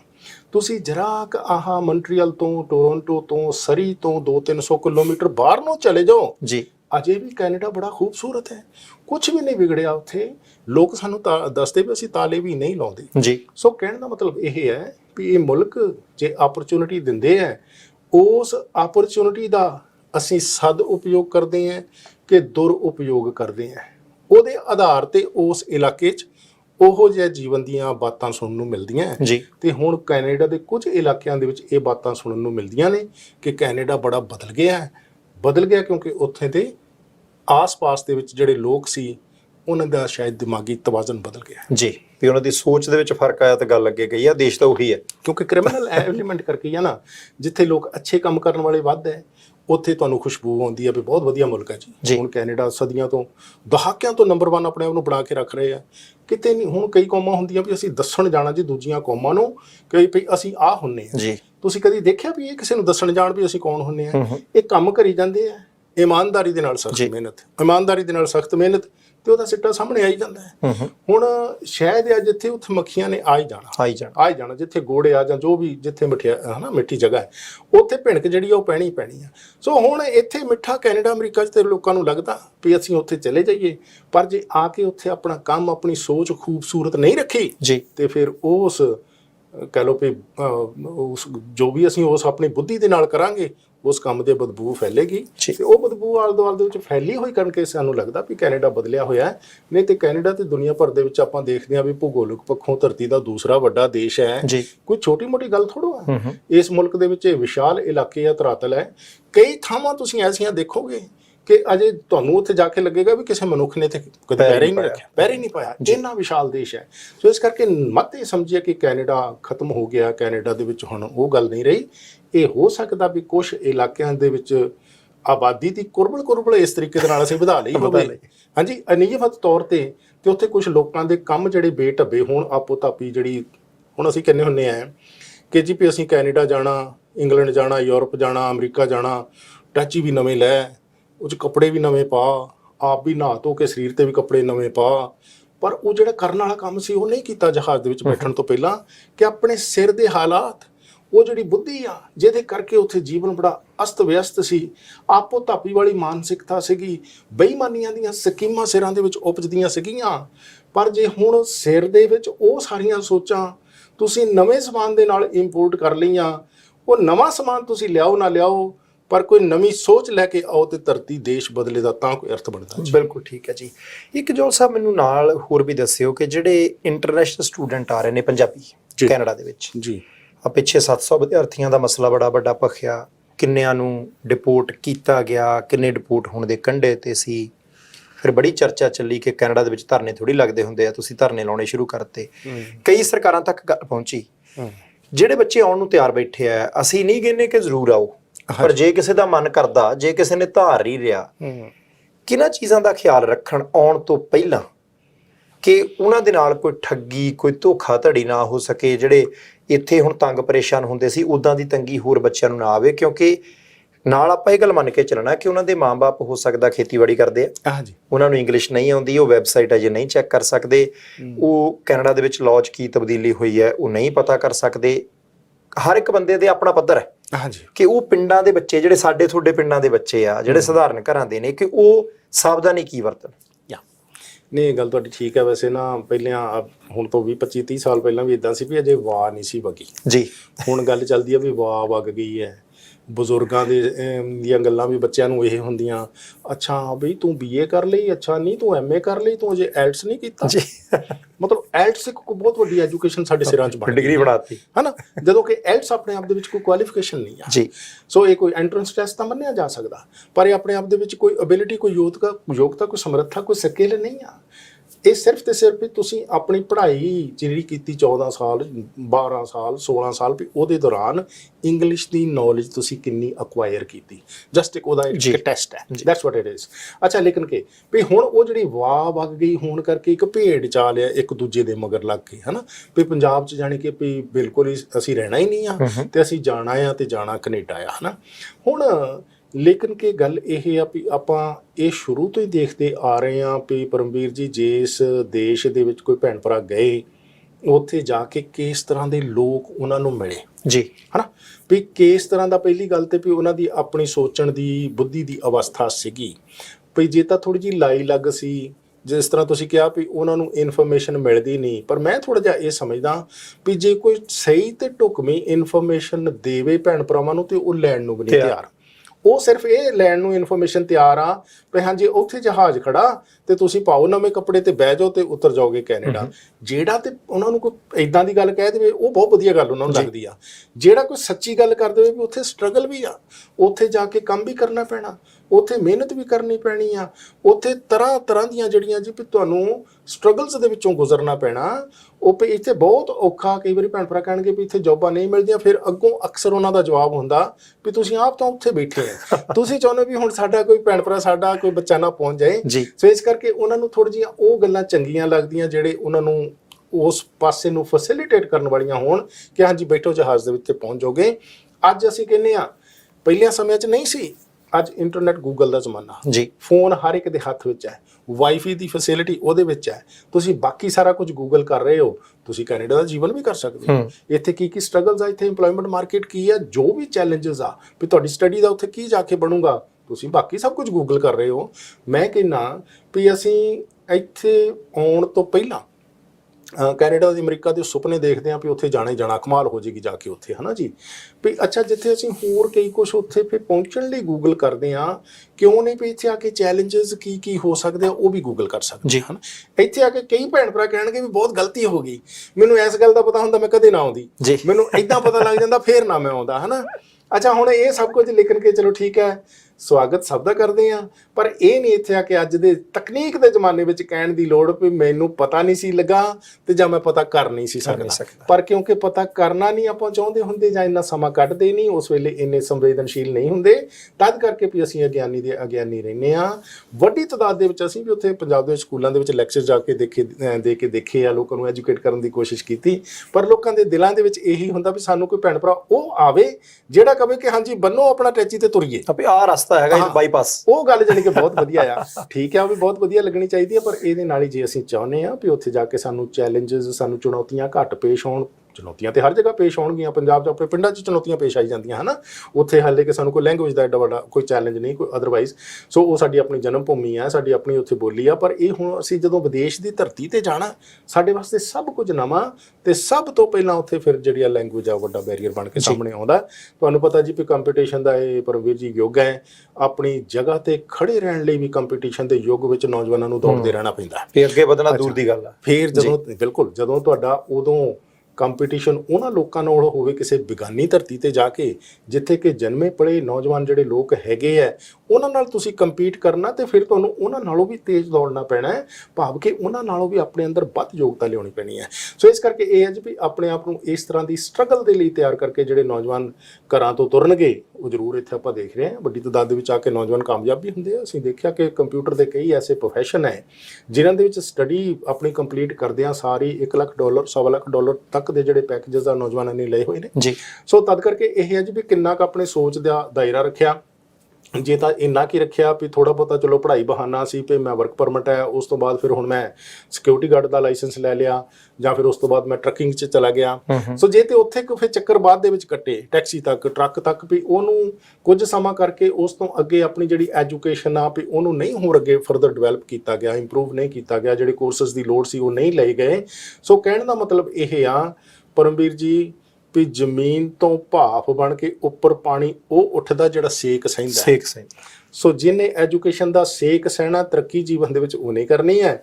ਤੇ ਜੇ ਫਿਰ ਆਪਾਂ ਇੱਧਰ ਉੱਧਰ ਹੇਰਾ ਫੇਰੀਆਂ ਜਾਂ ਬਾਕੀ ਇਹ ਸਕੀਮਾਂ ਦੇ ਨਾਲ ਅੱਗੇ ਵਧਣ ਦੀ ਕੋਸ਼ਿਸ਼ ਕਰਨੀ ਆ, ਤੇ ਉਸ ਸਕਾਈ ਦੀ ਬੁਲੰਦੀ ਜਿਹੜੀ ਉਹ ਸੀਮਤ ਹੈ ਜੀ, ਮੁਸ਼ਕਲ ਹੋ ਜੂਗੀ। ਮੈਨੂੰ ਇਹ ਵੀ ਲੱਗਦਾ ਹੁੰਦਾ ਜੌਲ ਸਾਹਿਬ ਕਿ ਜਿਹੜੇ ਬੰਦੇ ਨੂੰ ਐਂ ਲੱਗਦਾ ਕਿ ਮੈਂ ਆ ਕੇ ਫਸ ਗਿਆ, ਕਿ ਜਿੰਨੇ ਘੰਟੇ ਜਹਾਜ਼ ਇੱਥੇ ਆਉਣ ਨੂੰ ਲਾਉਂਦਾ ਉਨੇ ਹੀ ਮੁੜ ਕੇ ਜਾਣ ਨੂੰ ਵੀ ਲਾਉਂਦਾ। ਬਿਲਕੁਲ ਸਾਰੀ ਉਮਰ ਉੱਬਲਦੇ ਰਹਿਣ ਨਾ। ਬਿਲਕੁਲ ਦੇਖੋ ਤੁਸੀਂ ਹੁਣ ਪਰਮਵੀਰ ਜੀ ਕਿੰਨੀ ਜ਼ਿੰਦਗੀ ਦੇ ਵਿੱਚ ਮਿਹਨਤ ਕੀਤੀ ਹੈ, ਉੱਥੇ ਵੀ ਤੁਸੀਂ ਆਪਣਾ ਇੱਕ ਸਥਾਨ ਬਣਾਇਆ ਪੰਜਾਬ ਦੇ ਵਿੱਚ, ਤੇ ਇੱਥੇ ਵੀ ਦਰਸ਼ਕਾਂ ਤੇ ਸਰੋਤਿਆਂ ਦੇ ਮਨਾਂ ਦੇ ਵਿੱਚ, ਵੈਸੇ ਦੁਨੀਆ ਭਰ ਦੇ ਸਰੋਤਿਆਂ ਦਰਸ਼ਕਾਂ ਦੇ ਮਨਾਂ 'ਚ ਹੀ ਤੁਹਾਡਾ ਬੜਾ ਸਤਿਕਾਰ ਬਣ ਗਿਆ ਹੈ। ਪ੍ਰਾਈਮ ਏਸ਼ੀਆ ਟੈਲੀਵਿਜ਼ਨ ਹੁਣ ਵਰਲਡ ਵਾਈਡ ਜਾਂਦਾ ਜੀ। ਸੋ ਉਹਦੇ ਨਾਲ ਇਹ ਹੈ ਜੀ ਇੱਥੇ ਜਦੋਂ ਕੋਈ ਭੈਣ ਭਰਾ ਆ ਕੇ ਇਹ ਗੱਲ ਕਰੇ ਵੀ ਪੰਜਾਬ 'ਚ ਬੈਠਿਆਂ ਅਸੀਂ ਕੈਨੇਡਾ ਦੇ ਢੋਲ ਸਾਨੂੰ ਸੁਹਾਵਣੇ ਲੱਗਦੇ ਜੀ, ਅੱਛਾ ਅਸੀਂ 14 ਘੰਟੇ ਦੀ ਫਲਾਈਟ ਲੈ ਕੇ ਇੱਥੇ ਉਤਰ ਗਏ, ਤੇ ਬੜੀ ਛੇਤੀ ਸਾਨੂੰ ਪੰਜਾਬ ਉਹੀ ਜਿਹੜਾ ਉੱਥੇ ਰਹਿੰਦਿਆਂ ਨਰਕ ਸੀ ਉਹ ਸਾਨੂੰ ਰੰਗਲਾ ਲੱਗਣ ਲੱਗ ਜਾਂਦਾ। ਉੱਥੋਂ ਦੇ ਸਾਨੂੰ ਢੋਲ ਸੁਹਾਵਣੇ ਲੱਗਣ ਲੱਗ ਜਾਂਦੇ ਆ। ਸੋ ਕਹਿਣ ਦਾ ਮਤਲਬ ਇਹ ਕੰਧ ਪਿੱਛੇ ਹਨੇਰੇ ਵਾਲੀ ਗੱਲ ਹੈ ਜੀ। ਸੋ ਕਿਤੇ ਨਾ ਕਿਤੇ ਜਾਣੀ ਕਿ ਫਿਰ ਜਿਹੜੇ ਇੱਥੇ ਮੰਝੇ ਹੋਏ ਲੋਕ ਆ ਉਹ ਇਹੀ ਕਹਿੰਦੇ ਆ ਵੀ ਜੇ ਇਹਨੂੰ ਭਾਈ ਜਿਹੜੇ ਕੰਮ 'ਚ ਸਾਡੇ ਕੋਲ ਕਿਤੇ ਗਲਤੀ ਜੀਵਨ 'ਚ ਹੋ ਗਈ ਵੀ ਅਸੀਂ ਜੀ ਭਈ ਆਪਣਾ ਗਲਤੀ ਦੇ ਨਾਲ ਆ ਗਏ ਵੀ ਕੈਨੇਡਾ ਅਸਲ ਦੇ ਵਿੱਚ ਉਹ ਨਹੀਂ ਸੀ ਜੋ ਅਸੀਂ ਸਮਝਦੇ ਸੀ, ਤੇ ਫਿਰ ਵਾਪਸ ਜਾਣ ਨੂੰ ਤਾਂ ਕੋਈ ਏਅਰਪੋਰਟ ਨਹੀਂ ਕਹਿੰਦੀ ਵੀ ਇੱਥੇ ਨਾ ਆਇਓ ਵਾਪਸ ਮੁੜ ਕੇ ਜਾਣ ਨੂੰ, ਹਨਾ। ਹੁਣ ਵਾਪਸ ਜਾਣ ਨੂੰ ਕਿਹਦਾ ਹੌਸਲਾ ਪੈਂਦਾ ਕੈਨੇਡਾ 'ਚੋਂ, ਜਿਹਨੂੰ ਇਹ ਪਤਾ ਪਰਮਵੀਰ ਜੀ ਕਿ ਮੈਂ ਕਦੇ ਵਾਪਸ ਵੀ ਆ ਸਕਦੀ ਹਾਂ, ਮੈਂ ਕਦੇ ਵਾਪਸ ਵੀ ਆ ਸਕਦਾ ਜੀ। ਜਾਂ ਤਾਂ ਕਦੀ ਪੱਕੇ ਤੌਰ ਤੇ ਜਾਣ ਦੀ ਕੈਨੇਡਾ 'ਚੋਂ ਗੱਲ ਹੋਵੇ ਤੇ ਉੱਥੇ ਰੋਣੇ ਵਿਲਕਣੇ ਤੇ ਵਕੀਲਾਂ ਦੀਆਂ ਸਰਦਨਾਂ ਅਸੀਂ ਗਾਉਣੀਆਂ ਨਹੀਂ ਸ਼ੁਰੂ ਕਰ ਦਿੰਦੇ ਜੀ। ਸੋ ਇਸ ਕਰਕੇ ਗੱਲ ਇਹ ਆ ਵੀ ਕੈਨੇਡਾ ਆਉਣ ਵੇਲੇ ਆਪਾਂ ਕਹਿੰਦੇ ਸੀ ਵੀ ਬੱਚੇ ਦੇ ਜਨਮ ਤੇ ਬੜੀ ਖੁਸ਼ੀ ਹੁੰਦੀ ਆ, ਵਿਆਹ ਤੇ ਬੜੀ ਖੁਸ਼ੀ ਹੁੰਦੀ ਹੈ। ਹੁਣ ਕੈਨੇਡਾ ਦੀ ਰਵਾਨਗੀ ਹੋਣੀ ਹੋਵੇ ਤੇ ਘਰਾਂ ਦੇ ਵਿੱਚ ਵਿਆਹ ਵਰਗੇ ਸਮਾਗਮ ਨਹੀਂ ਹੁੰਦੇ ਜੀ। ਹਾਂਜੀ, ਅਸੀਂ ਸਾਰੇ ਰਿਸ਼ਤੇਦਾਰਾਂ ਨੂੰ ਸੱਦ ਕੇ ਤੇ ਬਾਕੀ ਸਭ ਕੁਝ ਕਰਦੇ ਹਾਂ। ਸੋ ਇਸ ਕਰਕੇ ਕੈਨੇਡਾ ਨੂੰ ਪ੍ਰਸਥਾਨ ਕਰਨਾ ਪੰਜਾਬ ਦੇ ਵਿੱਚ ਸ਼ਾਇਦ ਸਾਡੇ ਇਹ ਕਲਚਰ ਦਾ ਹਿੱਸਾ ਬਣ ਚੁੱਕਾ ਹੈ, ਜਿਹਦੇ ਵਿੱਚ ਕਿ ਇਹ ਮਾੜੀ ਪ੍ਰਥਾ ਅਸੀਂ ਕੰਟਰੈਕਟ ਮੈਰਿਜ ਵੀ ਸ਼ੁਰੂ ਕੀਤੀ ਹੈ। ਸੋ ਕੁੱਲ ਮਿਲਾ ਕੇ ਜੀ ਵੀ ਇਹ ਮੈਂ ਇਹ ਦੇਖਿਆ ਕਿ ਪੰਜਾਬੀਆਂ ਦੇ ਵਿੱਚ ਜਿਹੜਾ ਵੈਸੇ ਦੁਨੀਆ ਭਰ ਦੇ ਵਿੱਚ ਜਿਹੜੇ ਦੇਸ਼ਾਂ ਤੋਂ ਲੋਕ ਵਿਦੇਸ਼ਾਂ ਨੂੰ ਜਾਣਾ ਚਾਹੁੰਦੇ ਆ, ਪੀੜ੍ਹੀ ਦਰ ਪੀੜ੍ਹੀ ਇਮੀਗ੍ਰੇਸ਼ਨ ਤੇ ਵੀਜ਼ਾ ਦਾ ਫਰਾਡ ਚੱਲਦਾ ਜੀ। ਉਹ ਇੱਕ ਪੀੜ੍ਹੀ ਤੋਂ ਲੈ ਕੇ ਦੂਜੀ ਪੀੜ੍ਹੀ ਦੇ ਵਿੱਚ ਉਸ ਫਰਾਡ ਨੂੰ ਟਰਾਂਸਫਰ ਕੀਤਾ ਜਾਂਦਾ ਰਹਿੰਦਾ। ਭਾਵੇਂ ਕਿ ਅਸੀਂ ਇੱਕ ਪੀੜ੍ਹੀ ਹੁਣ ਪਿਛਲੀਆਂ ਪੀੜ੍ਹੀਆਂ ਦਾ ਨੁਕਸ ਕੱਢੀਏ ਵੀ ਉਹ ਇਦਾਂ ਵਿਆਹ ਕਰਾ ਕੇ ਆਏ ਸੀ ਜਾਂ ਆਈਆਂ ਸੀ, ਪਰ ਦੇਖਿਆ ਜਾਵੇ ਵੀ ਅੱਜ ਉਦਾਂ ਵਿਆਹ ਕਰਾ ਕੇ ਆਉਣ ਦਾ ਪ੍ਰਚਲਨ ਪਹਿਲੇ ਸਾਰੇ ਸਮਿਆਂ ਨਾਲੋਂ ਜ਼ਿਆਦਾ ਜੀ। ਕੰਟਰੈਕਟ ਮੈਰਿਜ ਨੂੰ ਮਾਨਤਾ ਪੰਜਾਬ ਦੇ ਸੱਭਿਆਚਾਰ 'ਚ ਪਹਿਲਾਂ ਕਦੇ ਵੀ ਨਹੀਂ ਸੀ ਦਿੰਦੇ ਕਿ ਅੱਜ ਆ ਜੀ। ਸੋ ਇਸ ਕਰਕੇ ਇਹ ਦੇਖਣਾ ਬਣਦਾ ਹੈ ਕਿ ਸਾਡਾ ਡਾਊਨਫਾਲ ਇਹ ਅਸੀਂ ਕਿਹੜੀ ਨਿਵਾਣ ਨੂੰ ਛੂਹਣ ਦੇ ਯਤਨ ਦੇ ਵਿੱਚ ਆ। ਇਸ ਤਰ੍ਹਾਂ ਦੀਆਂ ਜਿਹੜੀਆਂ ਗਲਤ ਧਾਰਨਾਵਾਂ ਨੂੰ ਆਪਣੇ ਸਮਾਜ ਦਾ, ਆਪਣੇ ਸੱਭਿਆਚਾਰ ਦਾ ਹਿੱਸਾ ਬਣਾ ਕੇ ਅਸੀਂ ਮਾਣਮੱਤੇ ਸਮਾਜ ਨੂੰ ਜੀ ਭਈ ਅਸਲ ਦੇ ਵਿੱਚ ਕਿੱਡਾ ਕੁ ਸ਼ਾਨਾ ਮੱਤਾ ਰੱਖ ਰਹੇ ਹਾਂ। ਇਹ ਕੰਟਰੈਕਟ ਮੈਰਿਜ ਦੱਸਦੇ ਕਿ ਜਿਸ ਨੂੰ ਕਿ ਹੁਣ ਖਾਨਦਾਨਾਂ ਤੋਂ ਖਾਨਦਾਨਾਂ ਤੱਕ ਮਾਨਤਾ ਪ੍ਰਾਪਤ ਹੋਈ ਹੋਈ ਹੈ। ਸੋ ਇਹ ਕੁਝ ਇੱਕ ਗੱਲਾਂ ਹੈਗੀਆਂ ਜਿਹਦੇ ਪਾਸੇ ਸਾਨੂੰ ਧਿਆਨ ਦੇਣਾ ਚਾਹੀਦਾ। ਮੈਂ ਸਮਝਾਂਗੇ ਕਿ ਜਿਹੜਾ ਇਹ ਵੀਜ਼ਾ ਤੇ ਇਮੀਗ੍ਰੇਸ਼ਨ ਦਾ ਫਰਾਡ ਆ, ਕਿਤੇ ਨਾ ਕਿਤੇ ਸਾਨੂੰ ਲੱਗਦਾ ਹੁੰਦਾ ਵੀ ਕੈਨੇਡਾ ਵਰਗੇ, ਅਮਰੀਕਾ ਵਰਗੇ ਯੂਰਪੀਅਨ ਦੇਸ਼ਾਂ ਦੇ ਪਾਸਪੋਰਟ ਲੈ ਕੇ ਵੀ ਅਸੀਂ ਕਰਨੋਂ ਹਟਦੇ ਨਹੀਂ ਜੀ, ਹਨਾ। ਸਾਡਾ ਆਪਣਾ ਕੰਮ ਮੁੱਕ ਗਿਆ ਤੇ ਫਿਰ ਗਾਂ ਹੋਰ ਸਾਡੇ ਗਾਂ ਕੰਮ ਸ਼ੁਰੂ ਹੋ ਜਾਂਦੇ ਵੀ ਹੁਣ ਫਲਾਨਿਆਂ ਨੂੰ ਕਿੱਦਾਂ ਲੈ ਆਈਏ। ਵੀ ਸਿੱਧਾ ਰਸਤਾ ਲੰਬਾ ਸਾਨੂੰ ਉਹ ਅਖਤਿਆਰ ਕਰਨਾ ਔਖਾ ਲੱਗਦਾ। Very good. ਅਸੀਂ ਆਪ ਵੀ ਆਈਏ, ਅਸੀਂ ਹੋਰਨਾਂ ਨੂੰ ਵੀ ਲਿਆਈਏ, ਸਭ ਦਾ ਬੜਾ ਸਤਿਕਾਰ ਹੈ। ਪਰ ਕਿਤੇ ਨਾ ਕਿਤੇ ਜਾ ਕੇ ਅਸੀਂ ਇਹ ਵੀਜ਼ਾ ਇਮੀਗ੍ਰੇਸ਼ਨ ਦਾ ਜਿਹੜਾ ਫਰਾਡ ਆ ਨਾ, ਇਹ ਪੀੜ੍ਹੀ ਦਰ ਪੀੜ੍ਹੀ ਟਰਾਂਸਫਰ ਕਰਨਾ ਪੰਜਾਬੀ ਸੱਭਿਆਚਾਰ 'ਚ ਬੰਦ ਕਰੀਏ ਜੀ। ਕਿਤੇ ਨਾ ਕਿਤੇ ਤਾਂ ਅਸੀਂ ਸਮਝੀਏ ਕਿਸੇ ਦੇ ਤਾਂ ਹੋ ਜਾਈਏ, ਕੈਨੇਡਾ ਦੀ ਸਿਟੀਜ਼ਨਸ਼ਿਪ ਲੈ ਲਈ, ਅਮਰੀਕਾ ਦੀ ਲੈ ਲਈ, ਫਿਰ ਤੇ ਅਮਰੀਕਾ ਕੈਨੇਡਾ ਦੇ ਹੋ ਜਾਈਏ। ਵੀ ਹੁਣ ਇਸ ਦੇਸ਼ ਨਾਲ ਘੱਟੋ ਘੱਟ ਵੀਜ਼ਾ ਇਮੀਗ੍ਰੇਸ਼ਨ ਦਾ ਫਰਾਡ ਮੈਂ ਨਹੀਂ ਕਰੂੰ, ਜਾਂ ਫਿਰ ਜਾਣ ਕੇ ਕਿਸੇ ਨੂੰ ਇਦਾਂ ਮੈਂ ਫਰਾਡ ਕਰਕੇ ਬੁਲਾਉਣ ਦੀ ਕੋਸ਼ਿਸ਼ ਨਹੀਂ ਕਰੂੰ। ਪਰ ਸਾਨੂੰ ਲੱਗਦਾ ਹੁੰਦਾ ਵੀ ਜਿਹੜੀਆਂ ਇਸ ਤਰ੍ਹਾਂ ਦੀਆਂ ਗੱਲਾਂ ਕਈ ਵਾਰ ਭੈਣ ਭਰਾ ਨਹੀਂ ਪਸੰਦ ਕਰਦੇ, ਉਹਨਾਂ ਨੂੰ ਇਹ ਹੁੰਦਾ ਜਿਹੜਾ ਲੱਗਾ ਦਾ ਹੈ ਉਹ ਲੱਗ ਜਾਣਾ ਚਾਹੀਦਾ। ਸੋ ਲੱਗਾ ਦਾ ਲੱਗ ਜਾਣਾ ਚਾਹੀਦਾ ਕਰਕੇ ਸ਼ਾਇਦ ਸਾਡੇ ਇਹ ਸਮਾਜ ਦੀ ਅੱਜ ਜੋ ਉੱਥੇ ਧਾਰਨਾ ਜਿਹੜੀ ਉਹ ਸਿਚੁਏਸ਼ਨ ਬਣੀ ਹੋਈ ਹੈ, ਹਾਲਾਤ ਨੇ ਜਿਹੜੇ ਵੀ ਘਰਾਂ ਦੇ ਘਰੇ, ਮੁਹੱਲਿਆਂ ਦੇ ਮੁਹੱਲੇ, ਪਿੰਡਾਂ ਦੇ ਪਿੰਡ ਜਿਹੜੇ ਉਹ ਖਾਲੀ ਹੋ ਰਹੇ ਆ, ਨਾਲ ਦੀ ਨਾਲ ਹੀ ਸਾਨੂੰ ਦੁੱਖ ਹੋ ਰਿਹਾ ਵੀ ਅਸੀਂ ਇੱਕ ਪਾਸੇ ਤੇ ਆਪੇ ਹੀ ਛੱਡ ਕੇ ਸਾਨੂੰ ਕੋਈ ਕਹਿੰਦਾ ਥੋੜ੍ਹਾ ਜੀ। ਭਾਰਤ ਜਦੋਂ ਪਾਕਿਸਤਾਨ ਬਣੇ ਹੋਣਗੇ ਉਦੋਂ ਤਾਂ ਸੀਗਾ ਨਾ ਜੀ ਵੀ ਹੁਣ ਆਪਾਂ ਦੇਸ਼ ਬਦਲਣਾ ਪੈਣਾ, ਬਹੁਤ ਸਾਰੇ ਲੋਕਾਂ ਨੂੰ, ਕਮਿਊਨਿਟੀ ਨੂੰ ਪਾਕਿਸਤਾਨ ਦੇ ਇਲਾਕਿਆਂ ਦੇ ਵਿੱਚੋਂ ਸਾਡੀ ਕਮਿਊਨਿਟੀ ਨੂੰ ਛੱਡਣਾ ਪਿਆ। ਪਰ ਲੇਕਿਨ ਕਿ ਹੁਣ ਅੱਜ ਤਾਂ ਸਾਨੂੰ ਕੋਈ ਕਹਿੰਦਾ ਨਹੀਂ ਛੱਡਣ ਨੂੰ, ਅਸੀਂ ਆਪਣੀ ਮਰਜ਼ੀ ਨਾਲ ਗੁਰੂਆਂ ਦੀ ਵਰਸੋਈ ਜਿਹੜੀ ਧਰਤੀ ਉਹ ਛੱਡ ਰਹੇ ਆ। ਤਾਂ ਫਿਰ ਇਹਦੇ ਵਿੱਚ ਹੁਣ ਇਹ ਨਹੀਂ ਸਾਨੂੰ ਅਫਸੋਸ ਹੋਣਾ ਚਾਹੀਦਾ ਵੀ ਉੱਥੇ ਹੋਰ ਰਾਜਾਂ ਤੋਂ ਆ ਕੇ ਲੋਕ ਵਸੀ ਜਾ ਰਹੇ ਆ, ਹਨਾ। ਸੋ ਅਕਸਰ ਜੇ ਹੁਣ ਘਰ ਅਸੀਂ ਖਾਲੀ ਛੱਡ ਕੇ ਭੱਜਾਂਗੇ ਇਸ ਤਰੀਕੇ ਦੇ ਨਾਲ, ਫਿਰ ਕੋਈ ਨਾ ਕੋਈ ਇਦਾਂ ਹੁੰਦਾ ਜੀ ਵੀ ਕਿਸੇ ਨਾ ਕਿਸੇ ਨੇ ਆ ਕੇ ਉਹ ਖਾਲੀ ਥਾਂ ਮੱਲਣੀ ਹੈ। ਪਰ ਛੱਡ ਅਸੀਂ ਹੁਣ ਆਪਣੀ ਮਰਜ਼ੀ ਨਾਲ ਹੀ ਰਹੇ ਹਾਂ, ਗੁਰੂਆਂ ਦੀ ਵਰਸੋਈ ਧਰਤੀ, ਇਸ ਦੇ ਵਿੱਚ ਕੋਈ ਸ਼ੱਕ ਨਹੀਂ। ਇਹ ਸੱਚ ਹੈ, ਬਿਲਕੁਲ। ਗੱਲਬਾਤ ਚੱਲ ਰਹੀ ਹੈ ਜੀ ਸਰਦਾਰ ਸਤਪਾਲ ਸਿੰਘ ਜੌਹਲ ਸਾਹਿਬ ਦੇ ਨਾਲ ਬਰੈਂਪਟਨ ਸਟੂਡੀਓ ਦੇ ਵਿੱਚੋਂ। ਇਸ ਵੇਲੇ ਅਸੀਂ ਕੀ ਕੈਨੇਡਾ ਪਹਿਲਾਂ ਵਰਗਾ ਹੈ, ਕੈਨੇਡਾ ਦੇ ਵਿੱਚ ਓਪਰਚੁਨਿਟੀਜ਼ ਨੇ ਕਿ ਨਹੀਂ, ਠੀਕ ਹੈ, ਘਰਾਂ ਦੇ ਬੇਸਮੈਂਟਾਂ ਦੇ ਕਿਰਾਏ ਜਿਹੜੇ ਉਹ ਵਧੇ ਹੋਏ ਨੇ, ਠੀਕ ਹੈ, ਥੋੜ੍ਹੀ ਜਿਹੀ ਮਹਿੰਗਾਈ ਵੈਸੇ ਤਾਂ ਉਹ ਸਾਰੀ ਦੁਨੀਆ ਦੇ ਵਿੱਚ ਹੀ ਹੈ ਜਿੱਥੇ ਜਿੱਥੇ ਘੁੰਮਣ ਦਾ ਮੌਕਾ ਮਿਲਿਆ, ਪਰ ਬਹੁਤ ਸਾਰੀਆਂ ਗੱਲਾਂ ਨੇ। ਜੌਹਲ ਸਾਹਿਬ, ਭੰਗ ਦੇ ਉੱਤੇ ਬੜੀ ਚਰਚਾ ਹੁੰਦੀ ਹੈ, ਪਾਰਕਾਂ 'ਚ ਬਹਿ ਜਾਈਏ, ਪਰਿਵਾਰਾਂ 'ਚ ਬਹਿ ਜਾਈਏ, ਯਾਨੀ ਕੈਨੇਡਾ ਤੋਂ ਬਾਹਰ ਵੀ ਕਿ ਕੈਨੇਡਾ ਦੇ ਵਿੱਚ ਭੰਗ ਦੇ ਠੇਕੇ ਖੁੱਲ੍ਹ ਗਏ ਜੀ, ਉੱਥੇ ਤਾਂ ਹੁਣ ਸ਼ਰੇਆਮ ਮਿਲਦੀ ਹੈ ਜੀ। ਖਾਸ ਤੌਰ ਦੇ ਉੱਤੇ ਜਿਹੜਾ ਯੂਥ ਹੈ, ਆਪਣੀ ਜਿਹੜੀ ਨੌਜਵਾਨ ਪੀੜ੍ਹੀ ਹੈ, ਉਹਦੇ ਲਈ ਸਾਡੇ ਵੱਡੇ ਬਹੁਤ ਚਿੰਤਤ ਨੇ ਕਿ ਭਾਈ ਉਧਰਲੇ ਪਾਸੇ ਨੂੰ ਗੱਲ ਜਾਈ ਜਾਂਦੀ ਹੈ। ਕਿਉਂ ਖੋਲ੍ਹਣੇ ਪਏ, ਪਹਿਲੀ ਗੱਲ ਸਰਕਾਰ ਨੂੰ, ਦੂਸਰੀ ਗੱਲ ਕਿ ਕੀ ਖੋਲ੍ਹਣੇ ਚਾਹੀਦੇ, ਤੀਸਰੀ ਗੱਲ ਕਿ ਕੀ ਭੰਗ ਨੇ ਸਾਡਾ ਕਹਾਣੀ ਕਰ ਦੇਣਾ ਹੈ। ਨਹੀਂ ਦੇਖੋ ਪਰਮਵੀਰ ਜੀ, ਇਹਨਾਂ ਸਮਾਜਾਂ ਦੀ ਜਿੰਨਾ ਕੁ ਮੈਨੂੰ ਸਮਝ ਆਈ ਆ, ਪਰ ਵੈਸੇ ਜੇ ਹੁਣ ਭੰਗ ਦੀ ਗੱਲ ਹੀ ਸਭ ਤੋਂ ਪਹਿਲਾਂ ਕਰ ਲਈਏ ਵੀ ਸਭ ਤੋਂ ਸੌਖੀ ਇਹ ਕਿੱਥੇ ਮਿਲਦੀ ਆ ਜੀ। ਤੁਸੀਂ ਵੀ ਸੰਸਾਰ ਦੇਖਿਆ, ਮੈਂ ਵੀ, ਤੇ ਮੈਨੂੰ ਤੇ ਦੇਖ ਕੇ ਇਹ ਲੱਗਦਾ ਵੀ ਪੰਜਾਬ ਨਾਲੋਂ ਸੌਖੀ ਭੰਗ ਕਿਤੇ ਨਹੀਂ ਮਿਲਦੀ। ਸੜਕ ਦੇ ਇੱਧਰਲੇ ਪਾਸੇ ਵੀ ਭੰਗ, ਸੜਕ ਦੇ ਇੱਧਰਲੇ ਪਾਸੇ ਵੀ ਭੰਗ, ਘਰਾਂ ਤੋਂ 10 ਫੁੱਟ ਦੂਰੀ ਸ਼ੁਰੂ ਹੋ ਜਾਂਦੀ ਹੈ, ਹਨਾ। ਤੇ ਸਾਡੇ ਲੇਕਿਨ ਕਿ ਸੱਭਿਆਚਾਰ ਦੀ ਖੂਬਸੂਰਤੀ ਕੀ ਸੀ, ਸਾਡੇ ਮਾਪਿਆਂ ਦੀ ਸਾਨੂੰ ਸਿੱਖਿਆ ਕੀ ਸੀ ਵੀ ਅਸੀਂ ਉਹ ਭੰਗ ਵੱਲ ਦੇਖਦੇ ਵੀ ਨਹੀਂ ਸੀ। ਨਹੀਂ ਦੇ ਸੋ ਕਹਿਣ ਦਾ ਮਤਲਬ ਇਹ ਆ ਵੀ ਦੁਕਾਨ ਖੁੱਲੀ ਦਾ ਮਤਲਬ ਇਹ ਨਹੀਂਗਾ ਵੀ ਉੱਥੇ ਸਾਰੇ ਮਹੱਲੇ ਨੇ ਚਲੇ ਜਾਣਾ। ਜੀ ਇਹਨਾਂ ਨੇ ਦੁਕਾਨਾਂ ਇਹ ਖੋਲੀਆਂ ਐਕਸੈਸਿਬਿਲਿਟੀ ਇਸ ਕਰਕੇ ਰੱਖੀ ਹੁੰਦੀ ਆ ਵੀ ਇਹ ਚੋਰਾਂ ਦੇ ਬਾਜ਼ਾਰਾਂ ਵਿੱਚੋਂ ਲੈ ਕੇ ਲੋਕ ਉਜੜਨ ਨਾ, ਉੱਥੋਂ ਗਲਤ ਮਿਲਾਵਟੀ ਚੀਜ਼ਾਂ ਖਾ ਕੇ ਮਰਨ ਨਾ। ਹੁਣ ਓਵਰਡੋਜ਼ ਦੇ ਨਾਲ ਮੌਤਾਂ ਅਸੀਂ ਦੇਖ ਰਹੇ ਸੀ ਸਾਡੇ ਬਰੈਂਪਟਨ, ਮਿਸਿਸਾਗਾ, ਕੈਲੇਡਨ ਦੇ ਵਿੱਚ ਹੀ ਪਿਛਲੇ 1 ਸਾਲ ਦੇ ਵਿੱਚ ਹੀ 150 ਤੋਂ ਜ਼ਿਆਦਾ ਲੋਕ ਸਿਰਫ ਜ਼ਿਆਦਾ ਓਵਰਡੋਜ਼ ਨਸ਼ਾ ਕਰ, ਜਿੰਨਾ ਤੁਹਾਡੇ ਸਰੀਰ ਦੀ ਝੱਲਣ ਦੀ ਸਮਰੱਥਾ ਹੈ ਉਹਦੇ ਤੋਂ ਵੱਧ ਕੋਈ ਚੀਜ਼ ਅੰਦਰ ਪਾਓਗੇ ਤੇ ਉਹਨੇ ਅੰਦਰ ਜਾ ਕੇ ਕੁਝ ਕਰਨਾ ਹੈ। ਯਾਨੀ ਹਰ ਦੂਸਰੇ ਤੀਸਰੇ ਦਿਨ ਇੱਕ ਬੰਦਾ ਮਰ ਰਿਹਾ ਇੰਨੇ ਕੁ ਛੋਟੇ ਏਰੀਆ 'ਚ। ਬਿਲਕੁਲ ਠੀਕ ਹੈ ਜੀ। ਸੋ ਪੂਰੇ ਕੈਨੇਡਾ ਦੀ ਤਾਂ ਗੱਲ ਹੀ ਵੱਖਰੀ ਹੈ। ਕੋਵਿਡ ਦੇ ਸਮੇਂ ਦੇ ਵਿੱਚ ਕੋਵਿਡ ਨਾਲੋਂ ਵੱਧ ਓਵਰਡੋਜ਼ ਦੇ ਨਾਲ ਮੌਤਾਂ ਹੁੰਦੀਆਂ ਰਹੀਆਂ ਬ੍ਰਿਟਿਸ਼ ਕੋਲੰਬੀਆ ਵਰਗੇ ਇਲਾਕਿਆਂ ਦੇ ਵਿੱਚ। ਪਰ ਲੇਕਿਨ ਕਿ ਹੁਣ ਦੇਖੋ ਵੀ ਇਹ ਨਸ਼ਾ ਆਪਾਂ ਸਾਰੀ ਦੁਨੀਆ ਦੇਖੀ ਹੈ, ਸਾਨੂੰ ਨਾ ਕਦੀ ਕਿਸੇ ਨੇ ਖਿਲਾਇਆ ਹੈ ਨਾ ਕਦੀ ਕਿਸੇ ਨੇ ਪਿਲਾਇਆ ਹੈ। ਜੀ ਹੁਣ ਕਿਉਂ ਨਹੀਂ ਕਿਸੇ ਨੇ ਖਿਲਾਇਆ ਜਾਂ ਕਿਉਂ ਨਹੀਂ ਕਿਸੇ ਨੇ ਪਿਲਾਇਆ? ਕਿਉਂ ਆਪਾਂ ਨਹੀਂ ਸੀ ਖਾਣਾ, ਸਾਡੀ ਨੀਤ ਨਹੀਂ ਸੀ ਇੰਨੀ, ਸਾਡੀ ਨੀਤ ਨਹੀਂ ਸੀ ਗਿਰੀ ਹੋਈ ਵੀ ਅਸੀਂ ਖਾਧੇ ਬਿਨਾ ਪੀਤੇ ਬਿਨਾ ਰਹਿ ਨਹੀਂ ਸਕਦੇ। ਰਹੇ ਆ ਬੜੇ ਵਧੀਆ। ਜਿਹੜੀ ਪੰਜਾਬੀ ਕਲਚਰ 'ਚ ਗੱਲ ਚੱਲਦੀ ਆ ਵੀ ਮੇਰੇ ਤੇ ਮਿੱਤਰਾਂ ਨੇ ਦੋਸਤਾਂ ਨੇ ਪੜਾਤੀ, ਮੇਰੇ ਨਾਲ ਨਹੀਂ ਤੇ ਉਹਨਾਂ ਨੇ ਗੁੱਸੇ ਹੋ ਜਾਣੇ ਸੀ। ਹੁਣ ਤੁਸੀਂ ਦੇਖੋ ਵੀ ਸਾਡੇ ਨਾਲ ਕਿੰਨੇ ਕੁ ਮਿੱਤਰ ਗੁੱਸੇ ਹੋ ਗਏ ਵੀ ਜੇ ਅਸੀਂ ਕਿਸੇ ਦੇ ਕਹਿਣ ਤੇ ਨਹੀਂ ਪੀਤੀ, ਸਗੋਂ ਉਹਨਾਂ ਨੇ ਸਨਮਾਨ ਕੀਤਾ। ਗਿਣਤੀਆਂ ਵਧੀਆਂ ਹੀ ਨੇ। ਇਹ ਪੀਣ ਖਾਣ ਵਾਲੇ ਲੋਕਾਂ ਨੂੰ ਲੱਗਦਾ ਰਹਿੰਦਾ ਵੀ ਕਿਤੇ ਨਾ ਕਿਤੇ ਅਸੀਂ ਆਪਣੀ ਜ਼ਿੰਦਗੀ ਦੇ ਵਿੱਚ ਸ਼ਾਇਦ ਕੋਈ ਕੰਮ ਅਜਿਹਾ ਕਰ ਰਹੇ ਹਾਂ ਜਿਹੜਾ ਸਾਨੂੰ ਨਹੀਂ ਕਰਨਾ ਚਾਹੀਦਾ। ਤੇ ਉਹਨਾਂ ਦੀ ਸੰਗਤ ਦੇ ਵਿੱਚ ਜੇ ਕੋਈ ਵਿਅਕਤੀ ਐਸੀ ਰੰਗਤ ਲੈ ਕੇ ਆ ਜਾਏ ਕਿ ਉਹ ਨਾ ਖਾਵੇ ਪੀਵੇ ਤੇ ਅਸਲ 'ਚ ਉਹਨੂੰ ਸਤਿਕਾਰ ਮਿਲਦਾ ਹੈ। ਇਹ ਸਾਡੇ ਮਨ ਦੇ ਵਿੱਚ ਗਲਤ ਡਰ ਬਣਿਆ ਹੋਇਆ ਵੀ ਸ਼ਾਇਦ ਮੇਰੇ ਨਾਲ ਮੇਰੇ ਮਿੱਤਰ ਨੂੰ ਗੁੱਸੇ ਹੋ ਜਾਣਗੇ। ਭੰਗ ਦੀਆਂ ਦੁਕਾਨਾਂ ਜੇ ਖੁੱਲ੍ਹ ਵੀ ਗਈਆਂ, ਠੇਕੇ ਜੇ ਸ਼ਰਾਬ ਦੇ ਖੁੱਲ੍ਹੇ ਵੀ ਹੋਏ ਆ, ਤੁਸੀਂ ਦੇਖ ਲਓ ਭਾਵੇਂ ਭਾਰਤ ਹੋਵੇ, ਭਾਵੇਂ ਕੈਨੇਡਾ ਹੋਵੇ, ਅਮਰੀਕਾ ਹੋਵੇ, ਯੂਰਪ ਹੋਵੇ, ਸਰਕਾਰ ਨੇ ਉਹ ਚੀਜ਼ਾਂ ਖੋਲ੍ਹੀਆਂ ਪਰ ਕਿਸੇ ਨੂੰ ਉੱਥੇ ਉਹ ਰੱਸੇ ਨਾਲ ਬੰਨ੍ਹ ਕੇ ਨਹੀਂ ਲੈ ਕੇ ਗਏ ਵੀ ਇੱਥੇ ਖਰੀਦੋ ਵੀ ਜ਼ਰੂਰ। ਜੀ ਆਪਣੀ ਮਰਜ਼ੀ ਨਾਲ ਹੀ ਅਸੀਂ ਘਰੋਂ ਗੱਡੀ ਤਿਆਰ ਕਰਦੇ ਹਾਂ, ਆਪਣੀ ਮਰਜ਼ੀ ਨਾਲ ਹੀ ਬਟੂਆ ਜੇਬ 'ਚ ਪਾਉਂਦੇ ਹਾਂ ਤੇ ਮਰਜ਼ੀ ਨਾਲ ਹੀ ਉੱਥੋਂ ਲਿਆ ਕੇ ਬੋਤਲਾਂ ਬੇਸਮੈਂਟਾਂ 'ਚ ਜਾਂ ਜਿੱਥੇ ਵੀ ਜਗ੍ਹਾ ਘਰ ਦੇ ਵਿੱਚ ਉਹਨੂੰ ਅਸੀਂ ਸਜਾਉਂਦੇ ਹਾਂ ਤਰ੍ਹਾਂ ਦੀਆਂ ਨੂੰ, ਹੈ ਨਾ ਜੀ। ਸੋ ਇਸ ਕਰਕੇ ਸਰਕਾਰ ਦਾ ਕਸੂਰ ਵੀ ਕੱਢ ਲਈਏ ਪਰ ਥੋੜ੍ਹਾ ਜਿਹਾ ਦੇਖ ਲਈਏ ਵੀ ਅਖੀਰ ਤੇ ਜਾਣੀ ਕਿ ਵੀ ਉਹਨਾਂ ਨੂੰ ਖੋਲ੍ਹਣਾ। ਓਨਟਾਰੀਓ ਦੇ ਵਿੱਚ ਸ਼ਰਾਬਾਂ ਦੇ ਠੇਕਿਆਂ ਦੀ ਕਦੀ ਹਿਸਟਰੀ ਪੜ੍ਹਨਾ ਵੀ ਉਹਨਾਂ ਨੇ ਕਿਉਂ ਖੋਲ੍ਹੇ ਸੀ, ਉਹ ਉਹਨਾਂ ਨੇ ਕਿਉਂ ਖੋਲ੍ਹ, ਤੁਸੀਂ ਹੁਣ ਦੇਖੋ ਉਹਨਾਂ ਨੇ ਕਹਿੰਦੇ ਜੀ ਵੀ ਹਰਿਆਣੇ 'ਚ ਪਾਬੰਦੀ ਲਾਤੀ, ਯੂਪੀ 'ਚ ਪਾਬੰਦੀ ਲਾਤੀ, ਪਰ ਉਹ ਹੁਣ ਹੋਰ ਸਟੇਟਾਂ ਵੱਲ ਨੂੰ ਝਾਕ ਕੇ ਲੋਕ ਆਪਣੀ ਝਾਕ ਪੂਰੀ ਕਰ ਹੀ ਲੈਂਦੇ ਆ ਨਾ ਜੀ। ਇੱਦਾਂ ਹੀ ਆ ਵੀ ਇੱਥੇ ਕੋਈ ਸਮਾਂ ਐਸਾ ਸੀ ਪਰਮਵੀਰ ਜੀ ਵੀ ਲੋਕ ਸ਼ਰਾਬ ਉਹ ਘਰ ਦੀ ਕੱਢੀ ਬੇਹਿਸਾਬੀ ਪੀ ਕੇ ਮਰੀ ਜਾਂਦੇ ਸੀ। ਕੈਨੇਡਾ ਦੇ ਵਿੱਚ ਵੀ ਬਿਲਕੁਲ ਜੀ। ਉੱਥੋਂ ਇਹ ਜਿਹੜਾ LCBO ਆ ਸਾਡਾ, ਉਹਦੀ ਹਿਸਟਰੀ ਸ਼ੁਰੂ ਹੁੰਦੀ ਹੈ। ਇਸ ਕਰਕੇ ਸ਼ਰਾਬ ਦੀ ਸੇਲ ਨੂੰ ਰੈਗੂਲੇਟ ਕੀਤਾ ਗਿਆ ਵੀ ਇੰਨੀ ਕੁ ਡਿਗਰੀ ਤੋਂ ਵੱਧ ਜਿਹੜੀ ਉਹ ਨਾ ਵਿਕੇ, ਉਸ ਤਰੀਕੇ ਦੇ ਨਾਲ ਵੀ ਲੋਕ ਇਹ ਬੇਹਿਸਾਬੀ ਪੀ ਕੇ ਮਰਨ ਨਾ। ਇਹ ਸਦੀਆਂ ਪੁਰਾਣੀ ਗੱਲ ਹੋਊਗੀ। ਇਹ ਸ਼ਰਾਬ ਦੇ ਠੇਕਿਆਂ ਦੀ ਹਿਸਟਰੀ ਹੈ। ਕਦੀ LCBO ਦੀ ਹਿਸਟਰੀ ਤੁਸੀਂ ਕੱਢ ਕੇ ਪੜ੍ਹੋ ਵੀ ਕਿਉਂ ਬਣੇ ਇਹ। ਅੱਜ ਵੀ LCBO ਜਿਹੜਾ ਪ੍ਰਾਈਵੇਟ ਠੇਕਾ ਨਹੀਂ, ਉਹ ਮਤਲਬ ਸ਼ਰਾਬ ਉਹਨੂੰ ਗਵਰਨਮੈਂਟ ਰੈਗੂਲੇਟ ਕਰਦੀ ਹੈ। ਸੋ ਤਦ ਕਰਕੇ ਇਹ ਹੈ ਭੈਣ ਭਰਾਓ, ਸਰਕਾਰਾਂ ਤੇ ਹੁਣ ਡੈਮੋਕ੍ਰੇਸੀ ਦੇ ਵਿੱਚ ਲੋਕਾਂ ਨੇ ਚੁਣੀਆਂ ਹੁੰਦੀਆਂ, ਲੋਕ ਹੀ ਆਪਣੇ ਵਿੱਚੋਂ ਚੁਣ ਕੇ ਭੇਜਦੇ ਆ। ਸੋ ਸਰਕਾਰ ਵੀ ਉਹ ਹੀ ਹੋਏਗੀ, ਉਹ ਹੀ ਕਰੇਗੀ ਜੋ ਲੋਕ ਕਰ ਰਹੇ ਨੇ ਜਾਂ ਜੋ ਲੋਕ ਚਾਹੁੰਦੇ ਨੇ ਡੈਮੋਕ੍ਰੇਸੀ ਵਿੱਚ।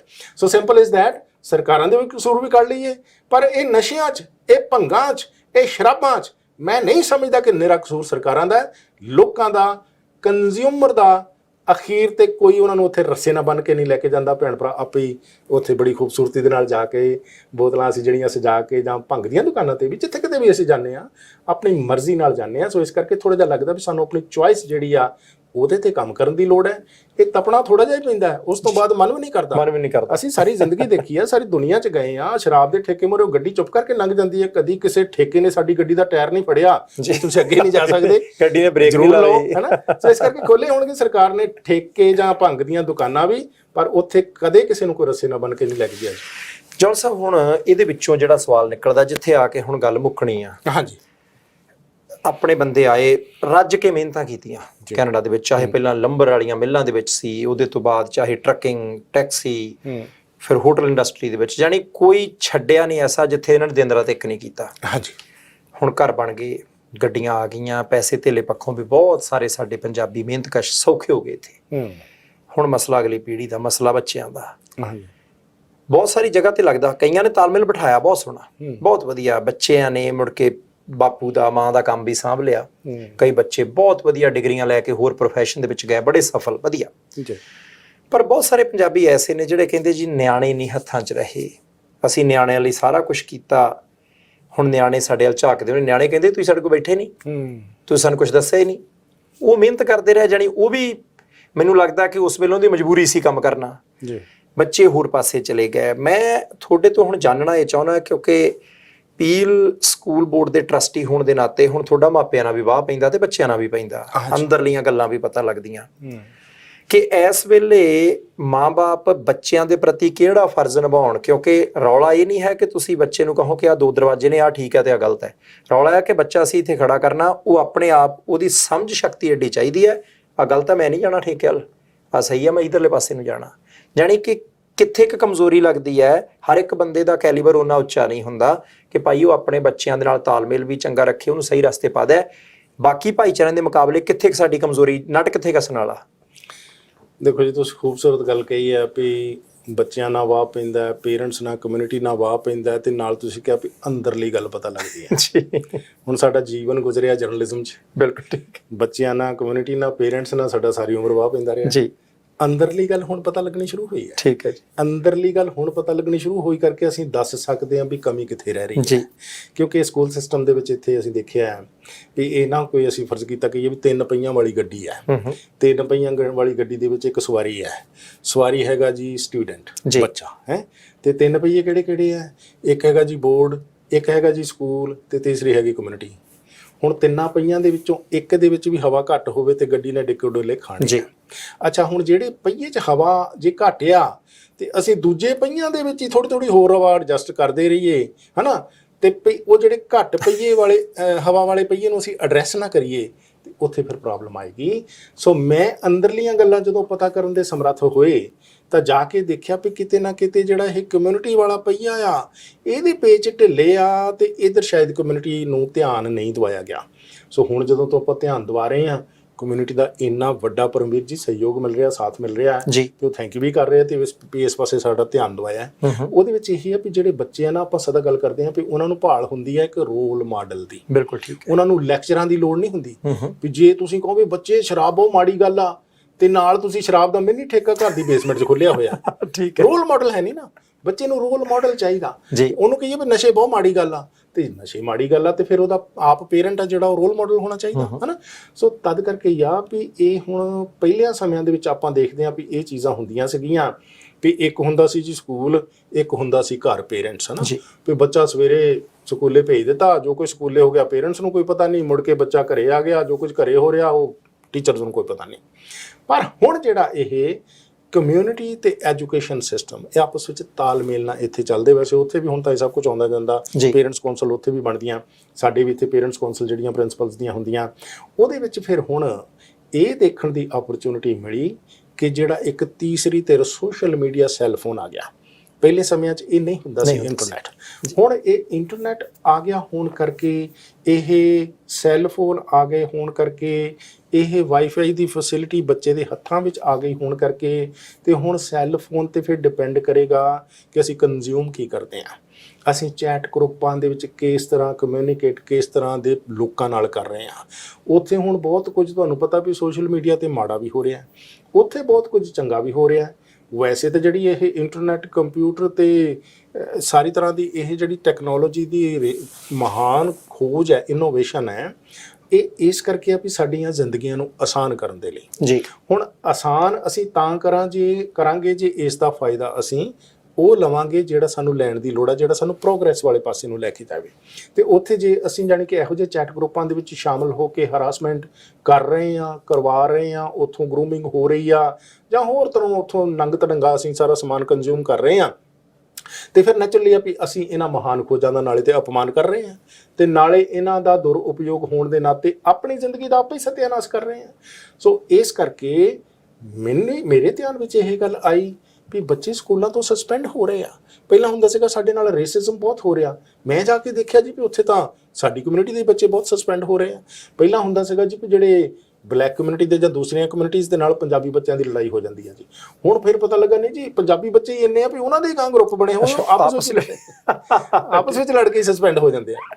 ਅੱਛਾ, ਕਹਿਣ ਦਾ ਮਤਲਬ ਇਹ ਆ ਵੀ ਫਿਰ ਦੇਖਿਆ ਉਹ ਜਦੋਂ ਅਸੀਂ ਨਾ ਇਲੈਕਸ਼ਨ ਵਿੱਚ ਕਹਿ ਕੇ ਗਏ ਸੀ ਪਰਮਵੀਰ ਜੀ ਵੀ ਅਸੀਂ ਫੜਨੀ ਸਮੱਸਿਆਵਾਂ ਦੀ ਜੜ, ਅਸੀਂ ਉਹ ਕੋਈ ਡੀਲਾ ਘਾਹ ਉੱਤੋਂ ਤੋੜ ਕੇ ਨਹੀਂ ਤਸੱਲੀਆਂ ਕਰੀ ਮੁੜ ਕੇ ਫੇਰ ਫੁੱਟੀ ਜਾਵੇ, ਅਗਲੇ ਦਿਨ ਫੇਰ ਉਹ ਓਡਾ ਫੇਰ ਤੋੜਿਆ, ਉਹ ਅਗਲੇ ਦਿਨ ਫੇਰ ਓਡਾ। ਅਸੀਂ ਕਿਹਾ ਸੀ ਵੀ ਡੂੰਘਾ ਰੰਬਾ ਮਾਰਾਂਗੇ, ਡੀਲੇ ਘਾਹ ਦੀ ਜੜ ਨੂੰ ਅਸੀਂ ਪਟਾਂਗੇ ਤੇ ਫਿਰ ਉਹ ਦੁਬਾਰਾ ਉੱਗੇਗਾ ਨਹੀਂ। ਇਦਾਂ ਹੀ ਫਿਰ ਦੇਖਿਆ ਵੀ ਇਹ ਜਿਹੜਾ ਹਰਾਸਮੈਂਟ ਹੈ, ਜਿਹੜੀ ਵਾਇਲੈਂਸ ਆ, ਜਾਂ ਜਿਸ ਵੀ ਕਿਸੇ ਦੇ ਨਾਲ ਇਹ ਜਿਹੜੀਆਂ ਲੜਾਈਆਂ ਵਗੈਰਾ, ਵੀ ਇਹਦੀ ਜੜ ਕਿੱਥੇ ਆ, ਹਨਾ।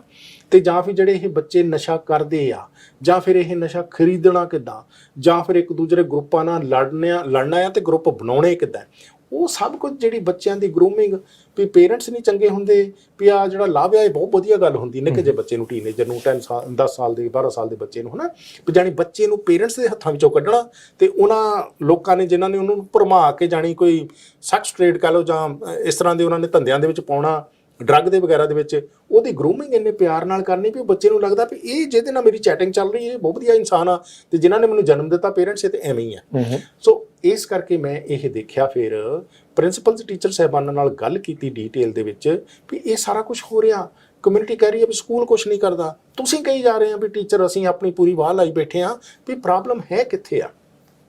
ਕੁਝ ਟੀਚਰਸ ਨੇ ਫਿਰ ਪਰਮਵੀਰ ਜੀ ਮੈਨੂੰ ਇਹ ਦੱਸਿਆ ਵੀ ਅਸਲ ਦੇ ਵਿੱਚ ਜਿਹੜੀ ਪੁਆੜੇ ਦੀ ਜੜ ਇਹ ਸੋਸ਼ਲ ਮੀਡੀਆ, ਵਾਈਫਾਈ, ਸੈੱਲਫੋਨ ਦਾ ਅਬਿਊਜ਼ ਆ ਜੀ। ਫਿਰ ਉਹਨਾਂ ਨੇ ਕਿਹਾ ਵੀ ਸਾਡੇ ਸਕੂਲਾਂ ਦੇ ਵਿੱਚ ਕਿੰਡਰਗਾਰਟਨ ਤੋਂ ਲੈ ਕੇ ਗ੍ਰੇਡ 12 ਤੱਕ ਸੈੱਲਫੋਨ ਦੀ ਕੋਈ ਲੋੜ ਹੀ ਨਹੀਂ ਹੈ।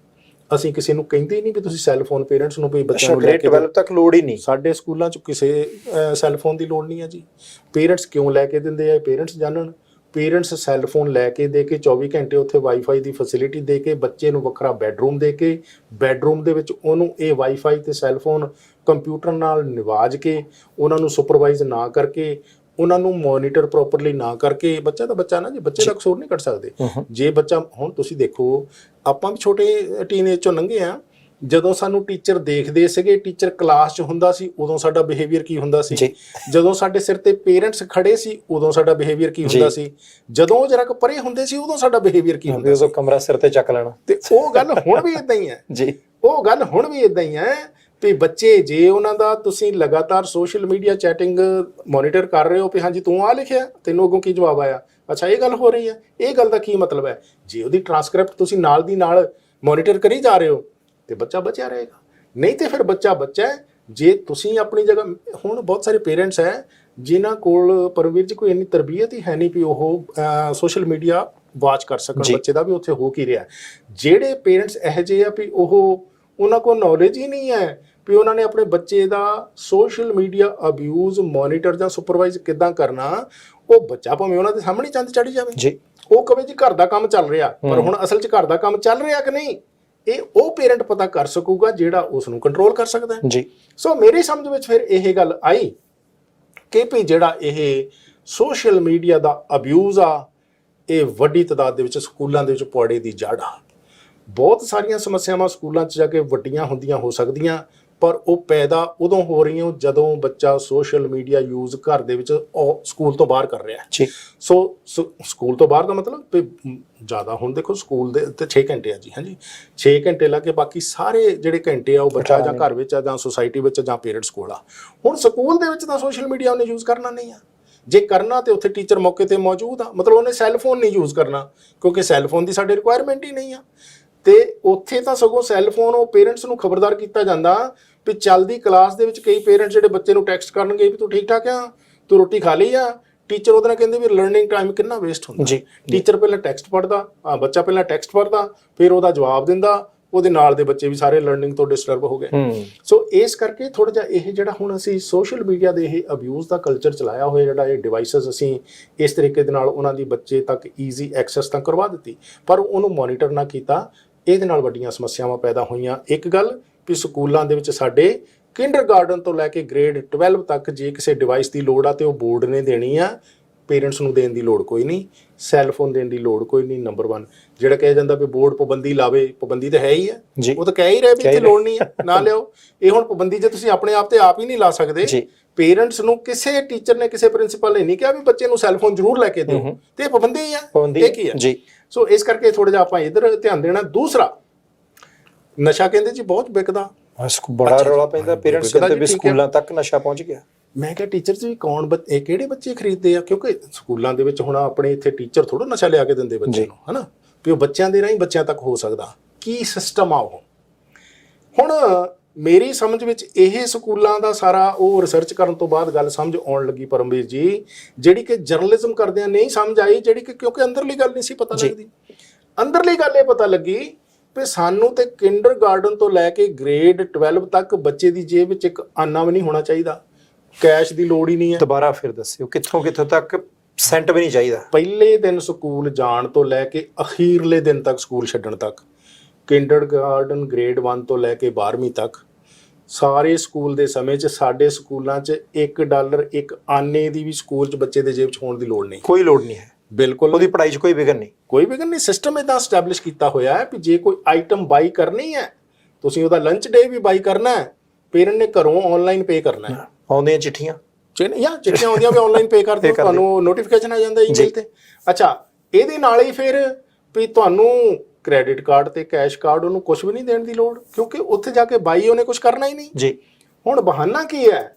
ਉਹਨੇ ਲੰਚ ਖਰੀਦਣਾ ਹੈ। ਹੁਣ ਜੇ ਅਸੀਂ ਲੰਚ ਖਰੀਦਣ ਲਈ ਉਹਨੂੰ ਆਪਣਾ ਦੇਤਾ ਕ੍ਰੈਡਿਟ ਕਾਰਡ, ਕੈਸ਼ ਕਾਰਡ ਦੇਤਾ, ਡੈਬਿਟ ਕਾਰਡ ਦੇਤਾ, ਬਹੁਤ ਸਾਰੇ ਡਾਲਰ ਜੇਬ ਵਿੱਚ ਪਾਤੇ, ਤੇ ਹੁਣ ਡਿਪੈਂਡ ਕਰੂਗਾ ਵੀ ਉਹਦੀ ਸੰਗਤ ਕਿਹੋ ਜਿਹੀ ਆ, ਕਿਉਂਕਿ ਜੇ ਉਹਨੇ ਪੀਜ਼ਾ ਖਰੀਦਣਾ ਨਾਲ ਹੀ ਭੰਗ ਵਾਲੀ ਦੁਕਾਨ ਵੀ ਹੈ।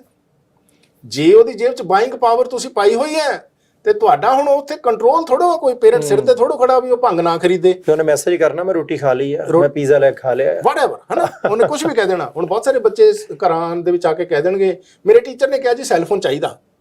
ਹੁਣ ਪੇਰੈਂਟ ਨੇ ਸੈੱਲਫੋਨ ਲੈਣ ਤੋਂ ਪਹਿਲਾਂ ਉਹਦੇ ਦਿਮਾਗ 'ਚ ਕਲਿੱਕ ਕਰਨਾ ਚਾਹੀਦਾ ਵੀ ਮੈਂ ਟੀਚਰ ਨੂੰ ਪੁੱਛ ਤੇ ਲਵਾਂ ਵੀ ਤੁਸੀਂ ਇਹ ਕਿਹਾ ਸਕੂਲੇ ਸੈੱਲਫੋਨ ਦੀ ਲੋੜ ਹੈਗੀ ਆ, ਪ੍ਰਿੰਸੀਪਲ ਨਾਲ ਗੱਲ ਕਰ ਲਵਾਂ।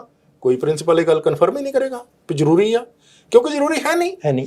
ਸੋ ਇਸ ਕਰਕੇ ਜਿਹੜੇ ਬੱਚੇ ਕੋਲ ਡਿਵਾਈਸ ਨਹੀਂ, ਉਹ ਬੋਰਡ ਉਹਨੂੰ ਸਕੂਲ ਡਿਵਾਈਸ ਪ੍ਰੋਵਾਈਡ ਕਰਾਏਗਾ। ਜੌਲ ਸਾਹਿਬ, ਮੈਂ ਇੱਕ ਮਿੰਟ, ਕੀ ਸਕੂਲਾਂ 'ਚ ਬੱਚੇ ਡਾਲਰ ਲੈ ਕੇ ਆਉਂਦੇ ਆ? ਬਿਲਕੁਲ, ਡਾਲਰ ਲੈ ਕੇ ਆਉਂਦੇ ਆ, ਡੈਬਿਟ ਕਾਰਡ ਲੈ ਕੇ ਆਉਂਦੇ ਆ, ਕੈਸ਼ ਕਾਰਡ ਲੈ ਕੇ ਆਉਂਦੇ ਆ। ਉਹ ਸਿਤਮ ਜਰੀਫੀ ਇਹ ਆ ਵੀ ਉਹਨੇ ਕਿੱਥੇ ਯੂਜ਼ ਕੀਤਾ। ਪੇਰੈਂਟਸ ਕੋ ਇੰਨਾ ਸਮਾਂ ਨਹੀਂ ਵੀ ਆਪਣੇ ਕ੍ਰੈਡਿਟ ਕਾਰਡ ਦੀ ਪ੍ਰੋਪਰਲੀ ਸਟੇਟਮੈਂਟ ਚੈੱਕ ਕਰ ਲੈਣ, ਹਿਸਟਰੀ ਚੈੱਕ ਕਰ ਲੈਣ, ਕਿੰਨੇ ਪੈਸੇ ਕਿੱਥੇ ਖਰਚੇ, ਹਨਾ, ਕੀ ਲਿਆ ਇਹਨੇ। ਸੋ ਇਸ ਕਰਕੇ ਬਹੁਤ ਸਾਰੀਆਂ ਹੁਣ ਤੇ ਟੌਫੀਆਂ ਹੀ ਇਦਾਂ ਦੀਆਂ ਆਈਆਂ ਹੋਈਆਂ, ਪਰ ਅਮਰ ਜੀ ਤੁਹਾਨੂੰ ਪਤਾ ਵੀ ਉਹ ਭੰਗ ਵਾਲੀਆਂ ਟੌਫੀਆਂ ਜੀ, ਉਹ ਭੰਗ ਵਾਲੀ ਦੁਕਾਨ ਤੋਂ ਮਿਲਣੀਆਂ। ਉਹ ਟੌਫੀਆਂ ਕਈ ਵਾਰੀ ਕੀ ਹੁੰਦਾ, ਬੱਚੇ ਨੇ ਉੱਥੋਂ ਖਰੀਦੀਆਂ, ਉਹ ਪੈਂਟ ਦੀ ਜੇਬ 'ਚ ਹੀ ਰਹਿ ਗਈਆਂ।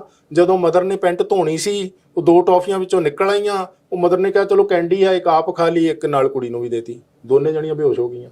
ਇਹਦਾ ਘਟਨਾਵਾਂ ਹੋਈਆਂ, ਇਨਸੀਡੈਂਟ ਹੁੰਦਾ ਬਾਅਦ ਦੇ ਵਿੱਚ, ਫਿਰ ਸਾਨੂੰ ਤਾਂ ਬਾਅਦ 'ਚ ਪਤਾ ਲੱਗਦਾ ਨਾ ਜੀ। ਸੋ ਇਸ ਕਰਕੇ ਵੱਡੀ ਤਾਦਾਦ ਦੇ ਵਿੱਚ ਪੇਰੈਂਟਸ ਦੀਆਂ ਜਿਹੜੀਆਂ ਇਹ ਅਣਗਹਿਲੀਆਂ ਸੀਗੀਆਂ, ਵੱਡੀ ਤਾਦਾਦ ਦੇ ਵਿੱਚ ਅੱਛੇ ਬੱਚੇ ਨੇ, ਅੱਛੇ ਪੇਰੈਂਟਸ ਨੇ, ਪਰ 10-12% ਬੱਚੇ ਲੀਹੋਂ ਲੱਥੇ ਹੋਏ ਨੇ, ਕਿਉਂਕਿ ਉਹਨਾਂ ਦੇ ਪੇਰੈਂਟਸ ਹੀ ਲੀਹੋਂ ਲੱਥੇ ਹੋਏ ਨੇ। ਪੇਰੈਂਟਸ ਲੀਹੋਂ ਲੱਥੇ ਹੋਏ ਦਾ ਮਤਲਬ ਇਹ ਹੈ ਵੀ ਉਹ ਸੈੱਲਫੋਨ ਨਾ ਮੋਨੀਟਰ ਕਰਕੇ ਅਣਗਹਿਲੀ ਕਰ ਰਹੇ ਆ, ਉਹ ਕੈਸ਼ ਅੰਨ੍ਹੇਵਾਹ ਉਹਨਾਂ ਨੂੰ ਦੇ ਕੇ ਗਲਤੀ ਕਰ ਰਹੇ ਆ, ਉਹ ਉਹਨੂੰ $50 ਦੀ ਜੈਕਟ ਦੀ ਬਜਾਏ $300-500 ਦੀ ਜੈਕਟ ਦੇ ਰਹੇ ਆ, ਕਿਉਂਕਿ ਬੱਚਾ ਤੇ ਬੱਚਾ ਕੱਲ ਨੂੰ ਜੈਕਟ ਖਰਾਬ ਵੀ ਹੋਣੀ ਹੈ। ਜਿੰਨੀ ਜ਼ਿਆਦਾ ਮਹਿੰਗੀ ਜੈਕਟ ਹੋਊਗੀ ਓਨਾ ਹੀ ਬਾਅਦ ਦੇ ਵਿੱਚ ਪੇਰੈਂਟਸ ਨੂੰ ਦੁੱਖ ਜ਼ਿਆਦਾ ਲੱਗੇਗਾ।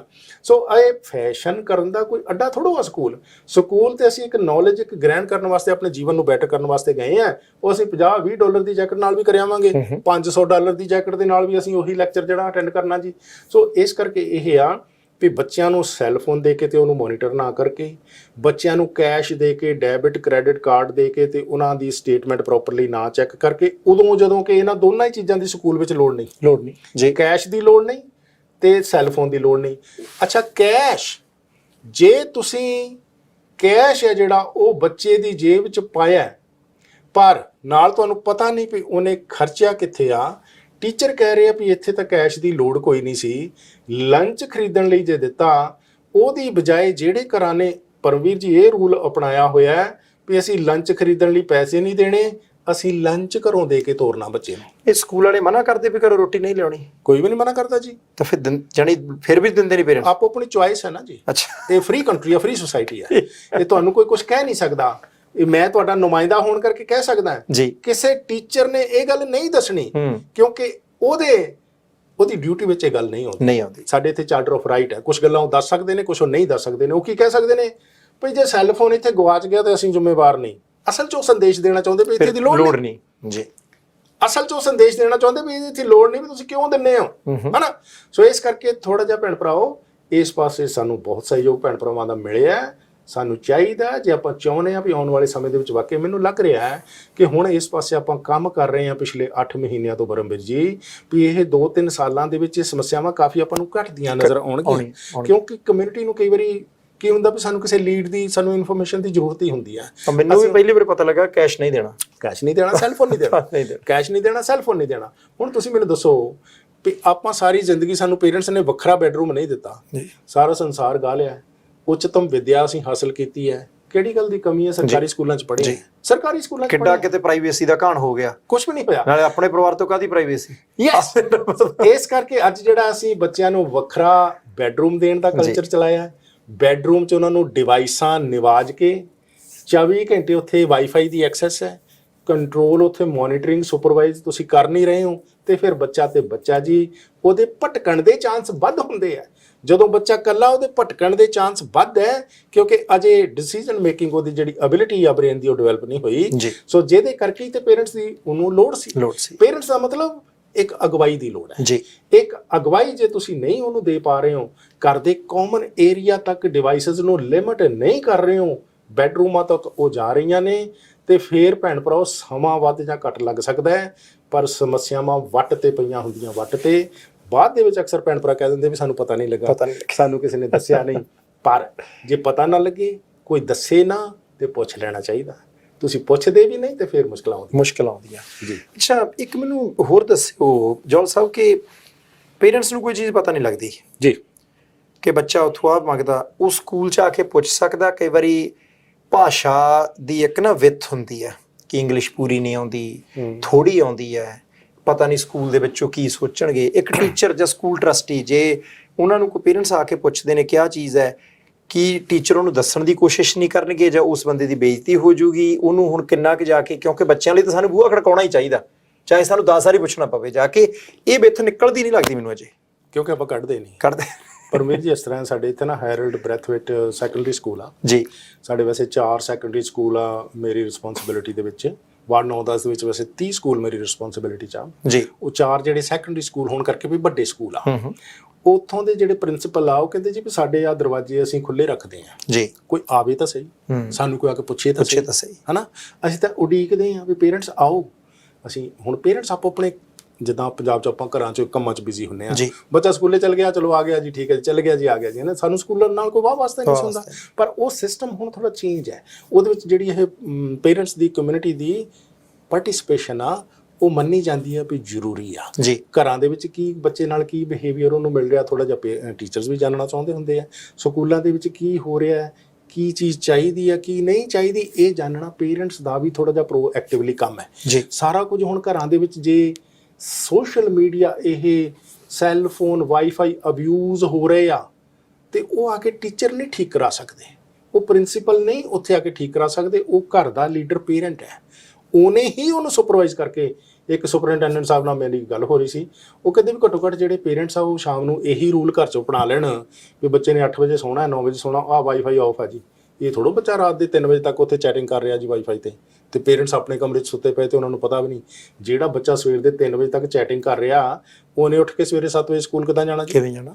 ਸੋ ਇਸ ਕਰਕੇ ਤਦ ਕਰਕੇ ਇਹ ਜਾਣੀ ਕਿ ਸਾਰਾ ਜਿਹੜਾ ਸਰਕਲ ਆ ਅਸੀਂ ਬੇਨਿਯਮਤ ਰੱਖਿਆ ਹੋਇਆ ਹੋਣ ਕਰਕੇ ਬਹੁਤ ਸਾਰੇ ਘਰਾਂ ਦੇ ਵਿੱਚ ਇਹ ਜਿਹੜੇ 8-10-12% ਤੱਕ ਬੱਚੇ ਆ, ਉਹਨਾਂ ਦੇ ਕਰਕੇ ਫਿਰ ਪਿੱਛੇ ਆਪਾਂ ਦੇਖਦੇ ਹਾਂ ਕਿ ਬਾਕੀ ਦੇ ਵੀ ਜਿਹੜੇ 80% ਤੱਕ ਬੱਚੇ ਸਟੂਡੈਂਟਸ ਪੇਰੈਂਟਸ ਆ, ਉਹਨਾਂ ਦਾ ਵੀ ਜਿਹੜਾ ਲਰਨਿੰਗ ਸਾਰਾ ਸਿਸਟਮ ਆ ਉਹ ਡਿਸਰਪਟ ਹੁੰਦਾ। ਉਹਦੇ ਵਿੱਚ ਜਿਹੜਾ ਵਿਘਨ ਪੈਂਦਾ। ਸਾਨੂੰ ਪਿੱਛੇ ਸਕੂਲ ਬੰਦ ਕਰਨੇ ਪੈ ਗਏ ਸੀਗੇ ਜਦੋਂ ਸੋਸ਼ਲ ਮੀਡੀਆ ਤੇ ਕੋਈ ਥ੍ਰੈਟ ਜਿਹੜੀ ਆ ਪੋਸਟ ਕਰ ਦਿੱਤੀ ਸੀ, ਉਸ ਤੇ ਫਿਰ ਕਾਫੀ ਸਾਰਾ ਜਿਹੜਾ ਬੱਚਿਆਂ ਦੇ ਵਿੱਚ ਵੀ ਤੁਹਾਨੂੰ ਪਤਾ ਵੀ ਟੀਚਰਸ ਜਿਹੜੇ ਆ ਉਹ ਵੀ ਪਰੇਸ਼ਾਨ ਹੋਏ, ਬੱਚੇ ਵੀ, ਪੇਰੈਂਟਸ ਵੀ, ਪਰ ਬੱਚੇ ਅਰੈਸਟ ਵੀ ਹੋਏ। ਉਦੋਂ ਤੋਂ ਥੋੜੀ ਹੁਣ ਸ਼ਾਂਤੀ, ਪਰ ਕਹਿਣ ਦਾ ਮਤਲਬ ਇਹ ਆ ਵੀ ਇਹ ਸਕੂਲ ਸਾਰੀ ਕਮਿਊਨਿਟੀ ਦੇ ਵਾਸਤੇ ਸਾਂਝਾ ਹੈ, ਹਨਾ। ਹੁਣ ਕਹਿੰਦੇ ਆ ਨਾ ਵੀ ਪੂਰਾ ਦੁੱਧ ਦਾ ਕੋਈ ਪੂਰੇ ਦਾ ਪੂਰਾ ਜੇ ਫਰਜ਼ ਕਰੋ ਭਰਿਆ ਹੋਇਆ ਕੜਾਹਾ ਜੀ, ਉਹਦੇ ਇੱਕ ਨਿੰਬੂ ਦੀ ਬੂੰਦ ਕਾਫੀ ਹੈ। ਬਿਲਕੁਲ ਠੀਕ ਹੈ। ਇੱਦਾਂ ਪੂਰੇ ਸਕੂਲ ਦੇ ਵਿੱਚ ਵਿਗੜਿਆ ਹੋਇਆ ਬੱਚਾ ਕਈ ਵਾਰੀ ਇੱਕੋ ਹੀ ਕਾਫੀ ਹੁੰਦਾ ਹੈ। ਸੋ ਲੇਕਿਨ ਕਿ ਵਿਗਾੜ ਕਈ ਵਾਰੀ ਬੱਚੇ ਦਾ ਉਹਦੇ ਵਿੱਚ ਕਸੂਰ ਘੱਟ ਹੈ, ਪਰ ਉਹਨੂੰ ਮਿਲ ਰਿਹਾ। ਹੁਣ ਦੇਖੋ, ਕੋਈ ਬੱਚਾ ਕਦੀ ਦੁਨੀਆ ਦੇ ਵਿੱਚ ਬੁਰਾਈ ਲੈ ਕੇ ਪੈਦਾ ਹੁੰਦਾ ਜੀ, ਸਾਰੇ ਬੱਚੇ ਕੋਰੀ ਸਲੇਟ ਪੈਦਾ ਹੋਏ ਹੈ ਨਾ, ਜਿੱਦਾਂ ਦਾ ਉਹਨੂੰ ਆ ਕੇ ਸੰਸਾਰ 'ਚ এনवायरमेंट ਮਿਲ ਗਿਆ, ਜਿੱਦਾਂ ਦਾ ਘਰ ਦਾ ਮਾਹੌਲ ਮਿਲ ਗਿਆ, ਉੱਦਾਂ ਦੀ ਉਹ ਕੋਰੀ ਬੁੱਧੀ ਦੀ ਜਿਹੜੀ ਸਲੇਟ ਸੀ ਉਹ 'ਤੇ ਨਕਸ਼ਾ ਬਣਨਾ ਸ਼ੁਰੂ ਹੋ ਗਿਆ, ਚੰਗਿਆਈਆਂ ਦਾ ਜਾਂ ਬੁਰਾਈਆਂ ਦਾ, ਜੋ ਕੁਝ ਸਮਾਜ ਦੇ ਵਿੱਚ ਉਹਨੇ ਗ੍ਰਹਿਣ ਕਰ ਲਿਆ। ਸੋ ਇਸ ਕਰਕੇ ਇਹ ਹੈ ਵੀ ਘਰ ਦਾ, ਬੱਚਿਆਂ ਦਾ ਆਪਣਾ ਜਿਹੜਾ ਪੇਰੈਂਟਸ ਦਾ এনवायरमेंट ਹੈ ਤੇ ਉਹਨਾਂ ਦੀ ਲੀਡਰਸ਼ਿਪ ਅਗਵਾਈ ਹੈ ਤੇ ਉਹਨਾਂ ਦਾ ਜਿਹੜਾ ਰੋਲ ਮਾਡਲ ਹੋਣਾ, ਇਹ ਗੱਲ ਬਹੁਤ ਬਹੁਤ ਨਿਰਭਰ ਕਰੂਗੀ। ਬੱਚਿਆਂ ਨੂੰ ਸੋਸ਼ਲ ਮੀਡੀਆ ਦੇ ਅਬਿਊਜ਼ ਤੋਂ ਰੋਕ ਉਹ ਪੇਰੈਂਟ ਸਕੂਗਾ ਜਿਹੜਾ ਆਪ ਉੱਥੇ ਇਦਾਂ ਨਹੀਂ ਕਰ ਰਿਹਾ। ਸੋ ਅੱਜ ਇਹ ਜੇ ਬੱਚਿਆਂ ਨੂੰ ਇਹਦੇ ਵਿੱਚ ਲੀਡਰਸ਼ਿਪ, ਤੁਸੀਂ ਅਗਵਾਈ ਕੋ ਰੋਲ ਮਾਡਲ ਦੇਣਾ ਚਾਹੁੰਦੇ ਹੋ, ਪੇਰੈਂਟਸ ਨੂੰ ਵੀ ਖਬਰਦਾਰ ਰਹਿਣਾ ਪਏਗਾ ਵੀ ਉਹ ਚੈਟ ਗਰੁੱਪਾਂ ਦੇ ਵਿੱਚ ਆਪ ਕੀ ਕਰ ਰਹੇ ਨੇ ਜੀ, ਬੱਚੇ ਨੂੰ ਉਹ ਰੋਕ ਸਕੇਗਾ ਜੀ। ਜੌਲ ਸਾਹਿਬ, ਦੋ ਚੀਜ਼ਾਂ ਜਾਂਦਿਆਂ ਜਾਂਦਿਆਂ ਜ਼ਰੂਰ ਪੁੱਛਣੀਆਂ। 24-25 ਸਾਲ ਜਾਂ 2.5 ਦਹਾਕੇ ਤੁਹਾਨੂੰ ਹੋ ਗਿਆ ਕੈਨੇਡਾ ਦੇ ਵਿੱਚ ਜੀ।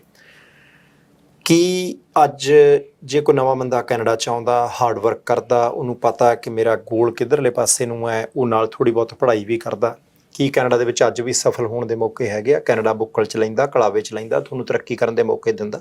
ਪਹਿਲੀ ਗੱਲ ਇਹ ਪੁੱਛ। ਦੇਖੋ, ਸੇਕ ਵੀ ਇੱਕੋ ਜਿਹਾ ਹੀ ਹੈ, ਪਾਣੀ ਵੀ ਇੱਕੋ ਜਿਹਾ ਹੀ ਹੈ ਸਾਰੇ ਸੰਸਾਰ 'ਚ ਜੀ। ਜਿਹੜਾ ਪਾਣੀ ਜਿੱਥੇ ਸੇਕ ਚੱਲੇਗਾ ਉੱਥੇ ਭਾਫ ਬਣ ਕੇ ਉੱਪਰ ਉੱਠ ਜਾਏਗਾ।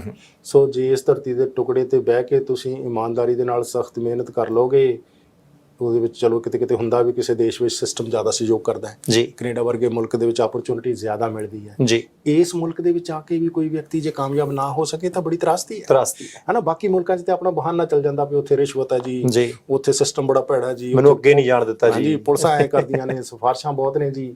ਹੁਣ ਕੈਨੇਡਾ ਵਿੱਚ ਕੀ ਹੈ, ਤੁਸੀਂ ਇੱਥੇ ਕਿਸੇ ਜੇਲ੍ਹ ਵਿੱਚ ਜਾਓ, ਮਿਲਟਨ ਚਲ ਜਾਓ, ਹੋਰ ਸ਼ਹਿਰਾਂ 'ਚ ਚਲੇ ਜਾਓ, ਤੁਹਾਨੂੰ ਦਿਸੇਗਾ ਉੱਥੇ ਪੰਜਾਬੀ ਨੌਜਵਾਨ ਲੜਕੇ ਲੜਕੀਆਂ ਹਨਾ ਤਰ੍ਹਾਂ ਤਰ੍ਹਾਂ ਦੇ ਅਪਰਾਧ ਕੀਤੇ ਹੋਏ ਆ।